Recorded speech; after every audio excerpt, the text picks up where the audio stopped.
ನನ್ಗೆ ನಾನು ನನ್ನ ಹೆಂಡತಿ ಇಬ್ರಿದ್ದೀವಿ. ನನಗ್ 4 ಜನ ಮಕ್ಕಳು, 2 ಹೆಣ್ಣು 2 ಗಂಡು. ತುಮಕೂರೇನಾ ನಿಮ್ದು? ಖಂಡಿತ ಅಲ್ಲ ಸ್ವಾಮಿ, ತುಮಕೂರು ಜಿಲ್ಲೆ, ಮಧುಗಿರಿ ತಾಲೂಕು, ಮಿಡಿಗೇಸಿ ಹೋಬಳಿ, ನೀರ್ಕಲ್ಲು. ಅದು ಬಿಟ್ಟು ಬಂದು ನಾನು ಒಂದು 10 ರಿಂದ 15 ಎಕರೆ ಜಮೀನು ಸಂಪಾದನೆ ಮಾಡಿದ್ದೀನಿ. ಅಡಿಕೆ ತೋಟ, ಇಳೆದೆಲೆ ತೋಟ, ಒಂದು 130 ಕುರಿ ಇತ್ತು ಸ್ವಾಮಿ. ನಾನು ಒಬ್ನೇ ಕಾಯ್ತಿದ್ದೆ. ನನಗೇನಾಗ್ಬಿಡ್ತು ಅಂದ್ರೆ ನನ್ನ ಅನಾಹುತ ಆಯ್ತು, ಆಕ್ಸಿಡೆಂಟ್ ಆಯ್ತು ನನಗೆ. ತುಮಕೂರು. ನಿಮ್ಮ ಹುಟ್ಟು ಯಾವ ಅಂದ್ರೆ 80-70 ದಶಕದವರ ನಿಮ್ಮ ಹುಟ್ಟು? ಅಂದ್ರೆ ನಿಮ್ಮ ಹುಟ್ಟಿದ ಡೇಟು? ದೇವ್ರೆ ನೀವು ಹುಟ್ಟಿದ ಡೇಟ್ ಏನು? ಡೇಟು ಅಷ್ಟೊಂದು ಸ್ಪಷ್ಟವಾಗಿ ಗೊತ್ತಿಲ್ಲ. ನಾನು 9ನೇ ತರಗತಿ ತನಕ ಓದಿದ್ದೆ. ಸರಿ, ಆಯ್ತು. ನಿಮ್ಮ ತಂದೆ ತಾಯಿ ಏನು ಮಾಡ್ಕೊಂಡಿದ್ರು? ನಮ್ಮ ತಂದೆ ತಾಯಿ ವ್ಯವಸಾಯ ಸ್ವಾಮಿ. ನಮ್ಮ ತಾಯಿ ಒಬ್ನೇ ಮಗ. ಒಬ್ಳೆ ಮಗಳು. ಏನೋ ಆ ವಿಧಿವಿಲಾಸ. ನಾನು 78ನೇ ಇಸ್ವಿಯೊಳಗೆ ಬೆಂಗಳೂರಿಗೆ ತಪ್ಪಿಸ್ಕೊಂಡು ಅಂದ್ರೆ ಮನೆ ವಾತಾವರಣದಾಗೆ ಜೀವನದಲ್ಲಿ ನನ್ನವು ಎಡರು ತೋಟಗಳವೆ, ಅವೆಲ್ಲಾನು ಇದ್ರು ಕೂಡ ಅವನ್ನೆಲ್ಲ ನಿಮ್ಮಿಂದ ತಿದ್ಕೊಂಡೆ ಸ್ವಾಮಿ. ಏನಕ್ಕೆ ಬಂದ್ರಿ ಬೆಂಗಳೂರಿಗೆ? ಈ ನಮ್ ತಂದೆ ತಾಯಿ ವಿಚಾರದಲ್ಲಿ ಅವ್ರದ್ದು ತಪ್ಪಿಲ್ಲ. ಆ ವಿಚಾರದಾಗ ಹೋಗ್ಬೇಕಾದ್ರೆ ವಿಧಿವಿಲಾಸ ಬೆಂಗಳೂರಿಗೆ ಬಂದು ಕಾಮಾಕ್ಷಿ ಪಾಳ್ಯದಲ್ಲಿ ಈ ಸೋಪಿನ ಫ್ಯಾಕ್ಟ್ರಿ ನೀರು ಹೋಗ್ತದಲ್ಲ, ಅಲ್ಲಿ ಕೊಚ್ಚೆ ನೀರು, ಅದರಲ್ಲಿ ಯಾರೋ ಒಬ್ಬರಿಂದ ಸಹಾಯ ಪಡ್ಕೊಂಡು ಅಲ್ಲಿ ಬದನೆ ಗಿಡ ಹಾಕಿ ಬದನೆಕಾಯಿ ಮಾರ್ಕೆಟ್ ಹೊಡೆದು ಅಲ್ಲೆಲ್ಲಾ ಕಷ್ಟಪಟ್ಟು ಕಮಲಾನಗರದಲ್ಲಿ ಒಂದು ಅಂದ್ರೆ ಆ ಕೊಚ್ಚೆ ನೀರು ಹರಿಯೋ ಜಾಗದಲ್ಲಿ ನೀವು ಬದನೆಕಾಯಿ ಬೆಳೆದ್ರ? ಕೊಚ್ಚೆ ನೀರು ಹರಿಯೋದ್ ನೀರು ಹೋಗ್ತಿತ್ತಲ್ಲ ಸ್ವಾಮಿ, ಅದ್ರೊಳಗೆ ನೀರ್ ಎತ್ಕೊಂಡ್ ಬನ್ನೆ ಗಿಡ ಯಾರು ಹಾಕಾರು ನಾನು ಯಾತ ಎತ್ತಿವೆ. ರೋಡ್ ಇದೆಯಲ್ಲ ಅಲ್ಲಲ್ಲ? ಮಾಲ್ಡಿ ರೋಡ್ ಕಾಮಾಕ್ಷಿಪಾಳ್ಯ ಡೌನ್ ಅಲ್ಲಿ. ಅಂದ್ರೆ ಈ ಸುಮ್ಮನಹಳ್ಳಿ ಬೋರ್ಡ್ ಅಂತ ಬರೋದ? ಆ ರೀತಿ ಹಂಗಾಯ್ತು. 9 ತಿಂಗಳು ನಾನು ಇಲ್ಲಿದ್ದೀನಿ ಅನ್ನೋದು ಗೊತ್ತೇ ಇರ್ಲಿಲ್ಲ ಸ್ವಾಮಿ.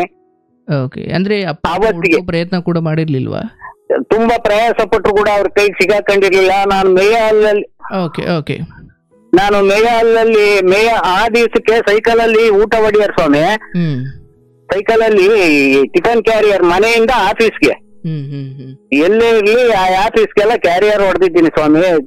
ನಾನು ಅಲ್ಲಿ ಬೆಂಗಳೂರಿಗೆ 28ನೇ ಫ್ಲೋರ್ಗೆ, ಅವತ್ತಿಗೆ 28ನೇ ಫ್ಲೋರ್ಗೆ ಒಂದು ಕ್ಯಾರಿಯರ್ ಹೋಗೋದು ಎಲ್ಲ ಬಿಟ್ಟು ಅಲ್ಲೆಲ್ಲಾ ಮಾಡಿ ಇದಾದ್ಮೇಲೆ ವಿಚಾರ 28ನೇ ಫ್ಲೋರ್ಗೆ ಹಿಂಗ್ ಬರ್ತಾನೆ ಅಂತಂದೇಳಿ ಒಬ್ಬ ಪೊಲೀಸ್ ಅಧಿಕಾರಿ ನಮ್ ಕಡೆ ಎಲ್ಲ ಕಂಡ್ಕೊಂಡು ನನ್ನ ವಿಚಾರ ಹೇಳಿ ಬಂದು ನಮ್ ತಂದೆನೆ ಬಂದಿದ್ರು ಹುಡಿಕೊಂಡು.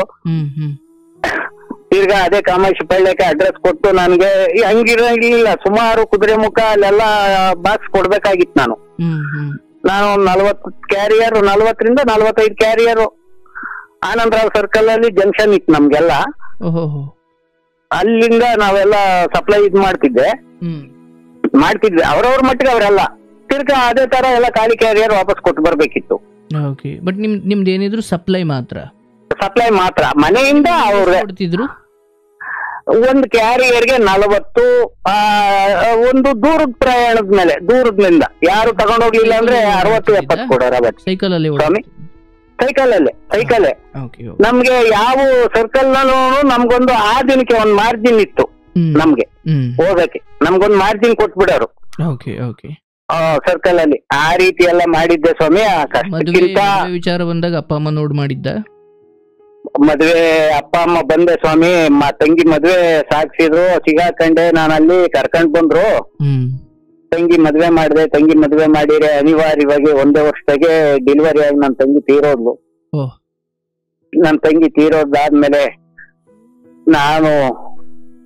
ನನ್ನ ಕತೆ ಹಿಂದಿನಿಂದ ತುಂಬಾ ಐತೆ. ಏನಂದ್ರೆ ಶಾರ್ಟ್ ಆಗಿ ಹೇಳ್ತಿದ್ದೀನಿ ಸ್ವಾಮಿ. ಶಾರ್ಟ್ ಆಗೇನೆ ಬಂದೆ. ಆಮೇಲೆ ನನ್ನ ತಂಗಿದೆಲ್ಲ ಮುಕ್ತಾಯ ಆಯ್ತು. ನನಗೆ ಮದ್ವೆ ಮಾಡ್ಬೇಕು ಅಂತ ಹೇಳಿ ಏರ್ಪಾಟ್ ಮಾಡಿದ್ರು. ನಾನು ಊರಿಂದ ಇಲ್ಲಿ ಪಕ್ಕ ಇನ್ನೊಂದು ಊರಿಗೆ ಬಂದು ಜಮೀನ್ ಕೊಂಡು 10 ರಿಂದ 15 ಎಕರೆ ಆಲ್ರೆಡಿ ಐತೆ ಜಮೀನ್ ಕೊಂಡೆ. ಅಂದ್ರೆ ನೀವು ಸ್ವಯಂ ನಿಮ್ ತಂದೆಯ ಪರಿಶ್ರಮದ ಹೊರತಾಗಿ ನೀವು ನಮ್ಮ ತಂದೆ ಜೊತೆ ಕೈ ಜೋಡಿಸ್ಕೊಂಡು ನಾನು ನನ್ನ ತಂದೆ ಇಬ್ರು ಸೇರ್ ಮಾಡಿದ್ವಿ. ಓ ಸರಿ ಆಯ್ತು, ಯಾಕಂದ್ರೆ ಒಬ್ನೇ ಮಗ. ನಾನು ಒಬ್ನೇ ಮಗ. ಆ ದಿನಕ್ಕೆ ಈ ಆಟ ಎತ್ತೋದು, ಕಪ್ಲೆ ಹೊಡಿಯೋದು, ಬಾವಿ ಸುಮಾರು ನಾವು ಇಲ್ಲಿ ಇರೋ ಪ್ಲೇಸ್ಗೆ ನಾವು ಜೀವನ ಹೊಟ್ಟೆ ಹೊರೆಯಕ್ಕಾಗಿ ಬಂದ ಜನ ಸ್ವಾಮಿ. ಅಂದ್ರೆ ನೀವು ಬೆಂಗಳೂರಲ್ಲಿ ಏನ್ ಮಾಡ್ತಿದ್ರಿ, ಅದನ್ನ ಬಿಟ್ಟು ಹಳ್ಳಿಗೆ ಹೋಗಿ ಮಾಡಿ ಇದೆಲ್ಲ? ಅದೆಲ್ಲ ಮನೆಗ್ ಬಂದ ಮೇಲೆ ಇಲ್ಲಿ ತುಮಕೂರು ಬೆಂಗಳೂರಿಗೆ ನೆಕ್ಸ್ಟ್ ಹೋಗದಂಗೆ ಒಬ್ನೇ ಮಗ ಆದ್ರಿಂದ ನಮ್ ತಾಯಿ ತುಂಬಾ ಕೊರಗ್ ಬಿಟ್ಟಿದ್ರು. ಒಬ್ನೇ ಮಗ ಹೊರಟೋದ ಅಂತಂದೇಳಿ ಬೆಟ್ಟದಿಂದ ಹತ್ತಿ ಗುಂಡತ್ತಿ ಬೀಳಕ್ ಹೋಗಿ ಬಹಳ ಆಯಮ್ಮನು ಎತ್ಕೊಳ್ಳಲ್ವೇ ಸ್ವಾಮಿ, ಆ ರೀತಿ ಎಲ್ಲ ನೋವು ಕೊಟ್ಟು ನನ್ನ ತಂದು ಇಲ್ಲಿ ಹಾಕೊಂಡ್ರು. ನಾನು ವ್ಯವಸಾಯದ ಮೇಲೆ ತುಂಬಾ ಕಾಳಜಿ ನನಗೆ.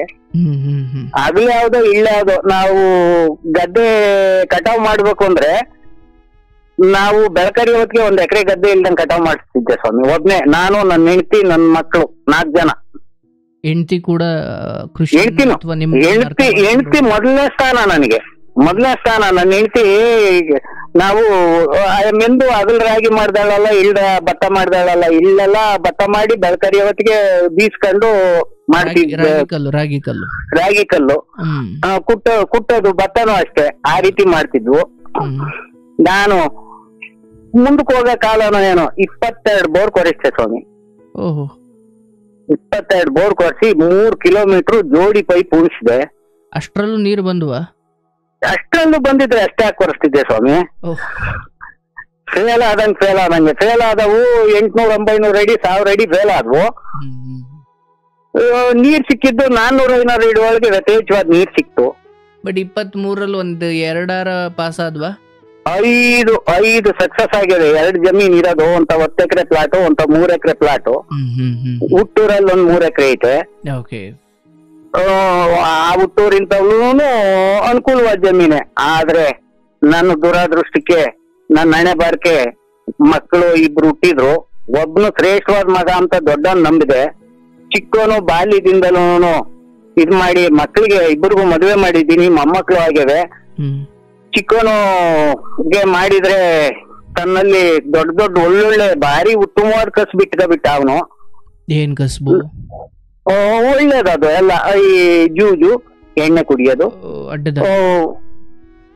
ಒಳ್ಳೊಳ್ಳೆ ಇಂಥವೆಲ್ಲ ಮಾಡಿಬಿಟ್ಟ ಪುಣ್ಯಾತ್ಮ. ಒಳ್ಳೊಳ್ಳೆವೇನಿದೆ ಅದೆಲ್ಲ ನಿಮ್ಮ ಮಗನಲ್ಲಿ ಇತ್ತು, ಎಲ್ಲ ಮಾಡಿಬಿಟ್ಟ. ಮಾಡಿ ಹೆಂಡತಿನ ತಿದ್ದೋ ಪ್ರಯತ್ನ ನೀವು ಮಾಡ್ಲಿಲ್ವಾ? ಏನ್ ಮಾಡಿರೋ ಅದ್ ಬಗ್ಗೆ ಇಲ್ಲ ಸ್ವಾಮಿ. ಸಸಿಯ ಕಟ್ಲಿಲ್ಲ ನಾನು ಜೀವನದಲ್ಲಿ. ಎಳೆ ಹುಡುಗನಂಗ ನಾನು ತಪ್ಪು ಮಾಡಿಬಿಟ್ಟೆ ನಾನು. ಅದು ಸಸಿ ಕಟ್ಲಿಲ್ಲ ನಾನು ಕುಡಿನ. ಆ ಎಳೆಯದ್ರಲ್ಲಿ ಲಕ್ಷಣ ಕಾಣೋದಾ ಅಥವಾ ನಿಮ್ಗೆ ಅವಾಗ ಏನು ಗೊತ್ತಾಗ್ಲಿಲ್ವಾ?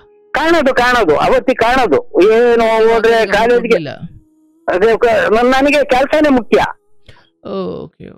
ನನಗೆ ಕೆಲ್ಸನೇ ಮುಖ್ಯ. ನಾನು ಆಗ್ಲೂ ಇಳ್ಳು ಅಂದಾನೆಲ್ಲ ಕೆಲ್ಸ ಇಳ್ಳೆಲ್ಲ ಗದ್ದೆ. ನಾನು ಲಾಟಿನ್ ಕಟ್ಕೊಂಡು ಗದ್ದೆ ಮಡಿಕೆಯಾಗಿ ಇದ್ದಿದ್ದೀನಿ ಸ್ವಾಮಿ. ಈ ಅದೆಲ್ಲ ಕುರಿ ಕಾಯೋದು, ನೈಟ್ ಗದ್ದೆಗೆ ಇದು. ಬಟ್ ಇದರ ನಡುವೆ ಹೆಂಡತಿಯಾದವರು ಅಥವಾ ಹೆಂಡತಿಯಾದವರು ಪ್ರಯಾಸ ಪಟ್ಲು, ಆದ್ರೆ ಅದಕ್ಕೂ ಬಗ್ಲಿಲ್ಲ. ಆಮೇಲೆ ಬೆಂಗಳೂರು ಸೇರ್ಬಿಟ್ಟ. ಯಾವಾಗ್ಲೂ ಬೆಂಗಳೂರು ಹೋಗೋದು, ಅಲ್ಲಿ ಅದೇ ಈ ಚಟುವಟಿಗೆಲ್ಲ ಬಲಿಯಾಗಿ ಏನೇನೋ ಮಾಡ್ಕೊಂಡು ₹1 ಅವನಿಂದ ನಾನೇನೋ ಸ್ವೀಕರಿಸ್ಲಿಲ್ಲ. ನನ್ನ ದೊಡ್ಡ ಮಗ ಬಹಳ ಶ್ರೇಷ್ಠಕ್ಕಿದ್ದ, ತುಂಬಾ ಶ್ರೇಷ್ಠವಾಗಿದ್ದ ನನ್ನ ದೊಡ್ಡ ಮಗ. ಅವನಿಗೂ ನಮ್ಮ ಹೆಂಗಸರು ಅಣ್ಣನ ಮಗಳನ್ನೇ ಮದುವೆ ಮಾಡ್ಕೊಂಡೆ. ಅವಳು ಒಬ್ಳೆ ಮಗಳು. ಶ್ರೇಷ್ಠವಾದವನು ಅಂದ್ರೆ ನೀವ್ ಅಂದ್ಕೊಂಡಂಗ್ ಒಬ್ಬೊಳ್ಳೆ ಮಗ. ಒಳ್ಳೆಯದು. ಹೌದು. ಅಂದ್ರೆ ಚಿಕ್ಕವನು. ಅವನ್ಗೆ ಮದುವೆ ಮಾಡುದು, 1 ಹೆಣ್ಮಗ ಆಯ್ತು. ನನಗೆ ತುಮಕೂರು ಬಟವಾಡಿ ಒಳಗೆ ಕಾಲು ಕುರಿ ಬಿಟ್ಟೋದೆ. ಅವತ್ತು ನನ್ನ ಮೊಮ್ಮಗಳಿದ್ಲು, ಮಗಳು ಬಿಟ್ಟೋದೆ. ಹೋಗಿ ಗಾಡಿ ಸರ್ವಿಸ್ ಮಾಡ್ಸಕ್ಕೆ ಅಂತ ಹೋದೆ. ಯಮಹ ತಂದಿದ್ದ ಸ್ವಾಮಿ, ಅವನೇ ಚಿಕ್ಕವನು. ಯಮಹ ಗಾಡಿ ಗೊತ್ತಾಯ್ತು. ಅದನ್ನ ಇಲ್ಲಿ ಸರ್ವಿಸ್ ಮಾಡ್ತಿರ್ಲಿಲ್ಲ, ತುಮಕೂರ್ಗೆ ಹೋಗ್ಬೇಕಾಯ್ತು. ಜಾಸ್ತಿ ಸೌಂಡ್ ಬರುತ್ತಲ್ಲ ಅದು. ಹೌದು ಸ್ವಾಮಿ. ಅದನ್ನ ಹೋದೆ ಸರ್ವಿಸ್ಗೆ. ಸಾಯಂಕಾಲ 7 ಗಂಟೆಗೆ ಬಟವಾಡೆಗೆ U-ಟರ್ನ್ ಅಲ್ಲಿ ಯಾರೋ ಹೊಡ್ಕೊಂಡು ಹೋಗ್ಬಿಟ್ರು ಸ್ವಾಮಿ ನನ್ನ ಕಾಲು ಎಲ್ಲ ತುಂಡು ಆಗೋಗ್ಬಿಡ್ತು, ಬಲಗಾಲು ತುಂಡ್ ಆಗೋತು. ಎಷ್ಟು ವಯಸ್ಸು? ನನ್ನ ನಂಬರು ನನ್ನ ದೊಡ್ಡ ಮಗಳದ್ದು ನಂಬರ್ ಇತ್ತು, ಅದೇ ತಾನೇ ಫೋನ್ ಮಾಡಿ ಗಾಡಿ ಎತ್ತಿದ್ದೆ. ನನ್ನ ದೊಡ್ಡ ಮಗಳಿಗೆ ಹೋಯ್ತಾ ಕರೆ, ಯಾರೋ ಫೋನ್ ಅಲ್ಲಿ ಇದ್ ಮಾಡ್ಕೊಂಡು ಹಾಸ್ಪಿಟ್ಲಿಗೆ, ತುಮಕೂರು ಹಾಸ್ಪಿಟ್ಲಿಗೆ, ಜನರಲ್ ಹಾಸ್ಪಿಟ್ಲಿಗೆ ಸೇರ್ಸವ್ರೆ. ನನಗೆ ಅಲ್ಲಿ ಏನು ಗೊತ್ತಿಲ್ಲ. ಒಂದು ಕಾಲು ಮಾತ್ರ ಸ್ವಾಮಿ. ಒಂದು ಕಾಲು ತುಂಡಾಗಿತ್ತು, ಇನ್ನೊಂದು ಕಾಲಲ್ಲಿ ನರಗಳು ಕಟ್ಟಾಗಿದ್ವು. ಅಂದ್ರೆ ಒಟ್ಟಿನಲ್ಲಿ ಎರಡೂ ನಿಷ್ಕ್ರಿಯ ಅನ್ನೋ ಅರ್ಥಕ್ಕೆ ಬಂದಿದ್ದು. ಹೌದು ಸ್ವಾಮಿ, ಹೌದು. ಆ ತರ ಆಗಿ ಕಾಲು ತುಂಡಾಗೋತು. ಹಾಸ್ಪಿಟ್ಲಿಗೆ ಅಡ್ಮಿಟ್ ಮಾಡವ್ರೆ. ಕಾಲು ಭಯಂಕರವಾಗಿ ಒಂದು ಹೆಲ್ಮೆಟ್ ಹಾಕೊಂಡೋಗಿದ್ದೆ. ತಲೆಗೆ ಏನ್ ತೊಂದರೆ ಆಗಿರ್ಲಿಲ್ಲ, ಅಂದ್ರೆ ಏಟಾಗಿತ್ತು, ಪೆಟ್ಟಾಗಿತ್ತು, ಕಣ್ಣೆಲ್ಲ ಕಾಣದಂಗಾಗಿ ಫುಲ್ ಎಲ್ಲ ಊಟ ಬಂದಿತ್ತಂತೆ. ಆ ರೀತಿಯಾಗಿ ನಾನು ತುಮಕೂರು ಜನರಲ್ ಹಾಸ್ಪಿಟ್ಲಿಗೆ ಸೇರ್ಸಿದ್ದು. ಎಲ್ಲ ಬಹಳಷ್ಟು ಜನ ಮಕ್ಳೆಲ್ಲ ಬಂದಿದ್ರು, ಹಳಿ ಅಂದ್ರು, ಮಕ್ಳೆಲ್ಲ ಬಂದವ್ರೆ. ನನ್ನ ಟ್ರೀಟ್ಮೆಂಟ್ ಎಲ್ಲ ಇದಾಗಿ ಡಾಕ್ಟ್ರು ಇಲ್ಲ, ಕಾಲ್ ಬರೋದಿಲ್ಲ, ಇಲ್ಲಿ ಮೊಣಕಾಲಿಂದ ನಾಲ್ಕು ತೆಗಿಬೇಕು ಅಂದ್ರಂತೆ. ಎಲ್ಲ ಚೆಕ್ ಮಾಡಿರಿ, ಇವನಿಗೆ ಯಾವ ಕಾಯಿಲೆ ಇಲ್ಲ, ಸಾಮಾನ್ಯವಾಗಿ ಕಟ್ಕೋಬಹುದೇನೋ. ಯಾರೋ ಒಬ್ಬ ಸರ್ಜನ್ ಡಾಕ್ಟ್ರು ನನ್ ಕಾಲ್ನ ಕಟ್ಟಿ ರೆಡಿ ಮಾಡಿದ್ರು. ಇನ್ನೇನು ನಾಳೆ ಕೊರೋನಾ ಸ್ಟಾರ್ಟ್ ಆಗ್ಬಿಡ್ತು ಅನ್ನೋವಾಗ, ಮೊದಲನೇ ಕೊರೋನಾ ಫಸ್ಟ್ಗೆ ಎಲ್ಲ ಹೊರಗಡಿಕೆ ಎಲ್ಲ ಇರೋರ್ನೆಲ್ಲನು ಡಿಸ್ಚಾರ್ಜ್ ಮಾಡ್ಬಿಟ್ರು ಸ್ವಾಮಿ. 4 ಜನ ಕಾಲ ಮೇಲೆ ಎತ್ಕೊಂಡು ನನ್ ಮಗಳ ಮನೆಗೆ ಹೋದೆ ಸ್ವಾಮಿ. ಇಲ್ಲಿ ಕುರಿ ಇತ್ತಲ್ಲ, ಎಷ್ಟಿದ್ದು ಕುರಿಗಳು? ಕುರಿ ಅವತ್ತಿಗೆ 90 ಇತ್ತು ಸ್ವಾಮಿ. 130ರಿಂದ 90ಕ್ಕೆ ಬಂದಿತ್ತು. ಹೌದು ಸ್ವಾಮಿ. ನಾನು ಫಸ್ಟ್ ಕಟ್ಕೊಂಡಿದ್ದು 9 ಕುರಿ ಸ್ವಾಮಿ. 9 ಕುರಿ ಒಳಗೆ ಸುಮಾರು ಮಾರಿ ಅಲ್ಲಿಗನ ಬೆಳೆಸಿದ್ದೆ ಸ್ವಾಮಿ ಕುರಿನ. ಅವನ್ನ ಶಾರ್ಟ್ ಆದ್ವು. ಇಷ್ಟನ್ನ ಚಿಕ್ಕ ಸೊಸೆ ಇದ್ರು, ಇಲ್ಲೇ ಬಿಟ್ಟೋದೆ, ಬೇರೆ ಹೋಗ್ಯವ್ರೆ ಅವ್ರುನು. ದೊಡ್ಡ ಮಗ ಅವರೆಲ್ಲ ಬೇರೆ ಹಂಚ್ಕೊಂಡವ್ರೆ. ಆ ರೀತಿ ಆದ್ಮೇಲೆ ನನ್ನ ಜೀವನ ಅಯೋಮಯ ಸ್ವಾಮಿ, ಏನೇನೋ ಆಗೋಗ್ಬಿಡ್ತು. ಮಗಳು ಮನೆಯಲ್ಲಿ ಹೋದ್ರಿ, ಅವರು ಅಂದ್ರೆ ಮಗನ್ ಮನೆಗೆ ಯಾಕೆ ಬರ್ಲಿಲ್ಲ? ಮಗ ಬಂದಿರ್ಲಿಲ್ಲ ಸ್ವಾಮಿ. ಮಗ ಅದನು ದೊಡ್ಡ ಮಗ ಎಷ್ಟೇ ಚೆನ್ನಾಗಿ ಒಳ್ಳೆನಾಗಿದ್ನೋ, ಆಮೇಲೆ ಅಷ್ಟೇ ದೂರ ಆಗೋಗ್ಬಿಟ್ಟ ಸ್ವಾಮಿ. ನೋಡ್ಲಿಕ್ಕೂ ಬರ್ಲಿಲ್ವಾ? ನೋಡ್ಲಿಕ್ಕೆ ಬಂದನು, ಅವನು ಹತ್ರಕ್ಕೂ ಬಂದಿಲ್ಲ, ನೋಡಿಲ್ಲ. ಏನೇನೋ ಈ ತಂಗಿಯರ್ ಮೇಲೆ ಗಲಾಟೆ ಮಾಡ್ಕೊಂಡು ವಾಪಸ್ ಬಂದ್ಬಿಟ್ನಂತೆ ಸ್ವಾಮಿ. ಏನ್ ವಿಚಾರಕ್ಕೆ ಗಲಾಟೆ? ಅವರು ಜೀವನದಲ್ಲಿ ಅಕ್ಕ ತಂಗಿಯರ್ಗೂ ಅವ್ರಿಗೂ ಹೊಂದಾಣಿಕೆ ಆಗದ, ತನ್ನ ಹೆಂಡತಿಗೂ ಅವ್ರಿಗೆ ಆ ರೀತಿ ಮಾತುಕತೆ ಎಲ್ಲ ಆಡ್ಕೊಂಡು ಗಲಾಟೆ ಮಾಡ್ಕೊಂಡಿದ್ರು. ಅವ್ರಿಗೂ ಅಂಡರ್ಸ್ಟ್ಯಾಂಡ್ ಇರ್ಲಿಲ್ಲ, ಹೊಂದಾಣಿಕೆ ತಪ್ಪೋಗಿತ್ತು. ಮೇಲಾಗಿ ಮಗನ್ ಮಕ್ಕಳಿಗೂ ಮನೆ ಸೊಸೆಗಳಿಗೂ ಆಗ್ತಿರ್ಲಿಲ್ಲ. ಹೌದು. ನನಗೇನೇನೆ ತಪ್ಪೋಗ್ಬಿಟ್ಟ ಸ್ವಾಮಿ. ಆ ರೀತಿ ನಿರ್ಮಾಣ ಆಯ್ತು. ಅದು ತುಂಬಾ ದೊಡ್ಡದಾಗೈತೆ ಆ ಕಥೆ ಎಲ್ಲ, ತುಂಬಾ ಆ ರೀತಿ ಆಯ್ತು. ಆವಾಗ 6 ತಿಂಗಳು ನನ್ ಮಗಳ ಮನೆಗಿದ್ದೆ, ಸುಖವಾಗಿ ಚೆನ್ನಾಗಿ ಸಾಕೊಂಡಿದ್ಲು ನನ್ನ. ಇಲ್ಲಿ ಮಗಂದು ಸೊಸೆದು, ಚಿಕ್ಕ ಮಗಂದು ಸೊಸೆದು ತುಂಬಾ ಗಲಾಟೆ ಆಯ್ತು. ಒಂದ್ ದಿವಸ ನ್ಯಾಣ ಹಾಕೊಂಡವಳೆ ಅಂತ ವಿಚಾರ ಗೊತ್ತಾಯ್ತು. ಅಂದ್ರೆ ಚಿಕ್ಕ ಮಗನ ಹೆಂಡತಿ? ಹೌದು. ಆಮೇಲೆ ಅದಕ್ಕೆ ಯಾರನ್ನೋ ಒಬ್ರು ಸಹಾಯಸ್ಥ ಕೈ ಚಾಚಿ ಆ ಹುಟ್ಟೂರ್ಗೆ ಬಂದು ಅವ್ರನ್ನಲ್ಲಿ ಕರ್ಸ್ಕೊಂಡು ನ್ಯಾಯ ಮಾಡಿ ಕಳಿಸ್ದೆ.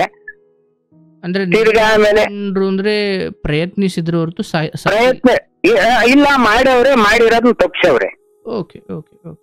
ತಪ್ಸವ್ರೆ.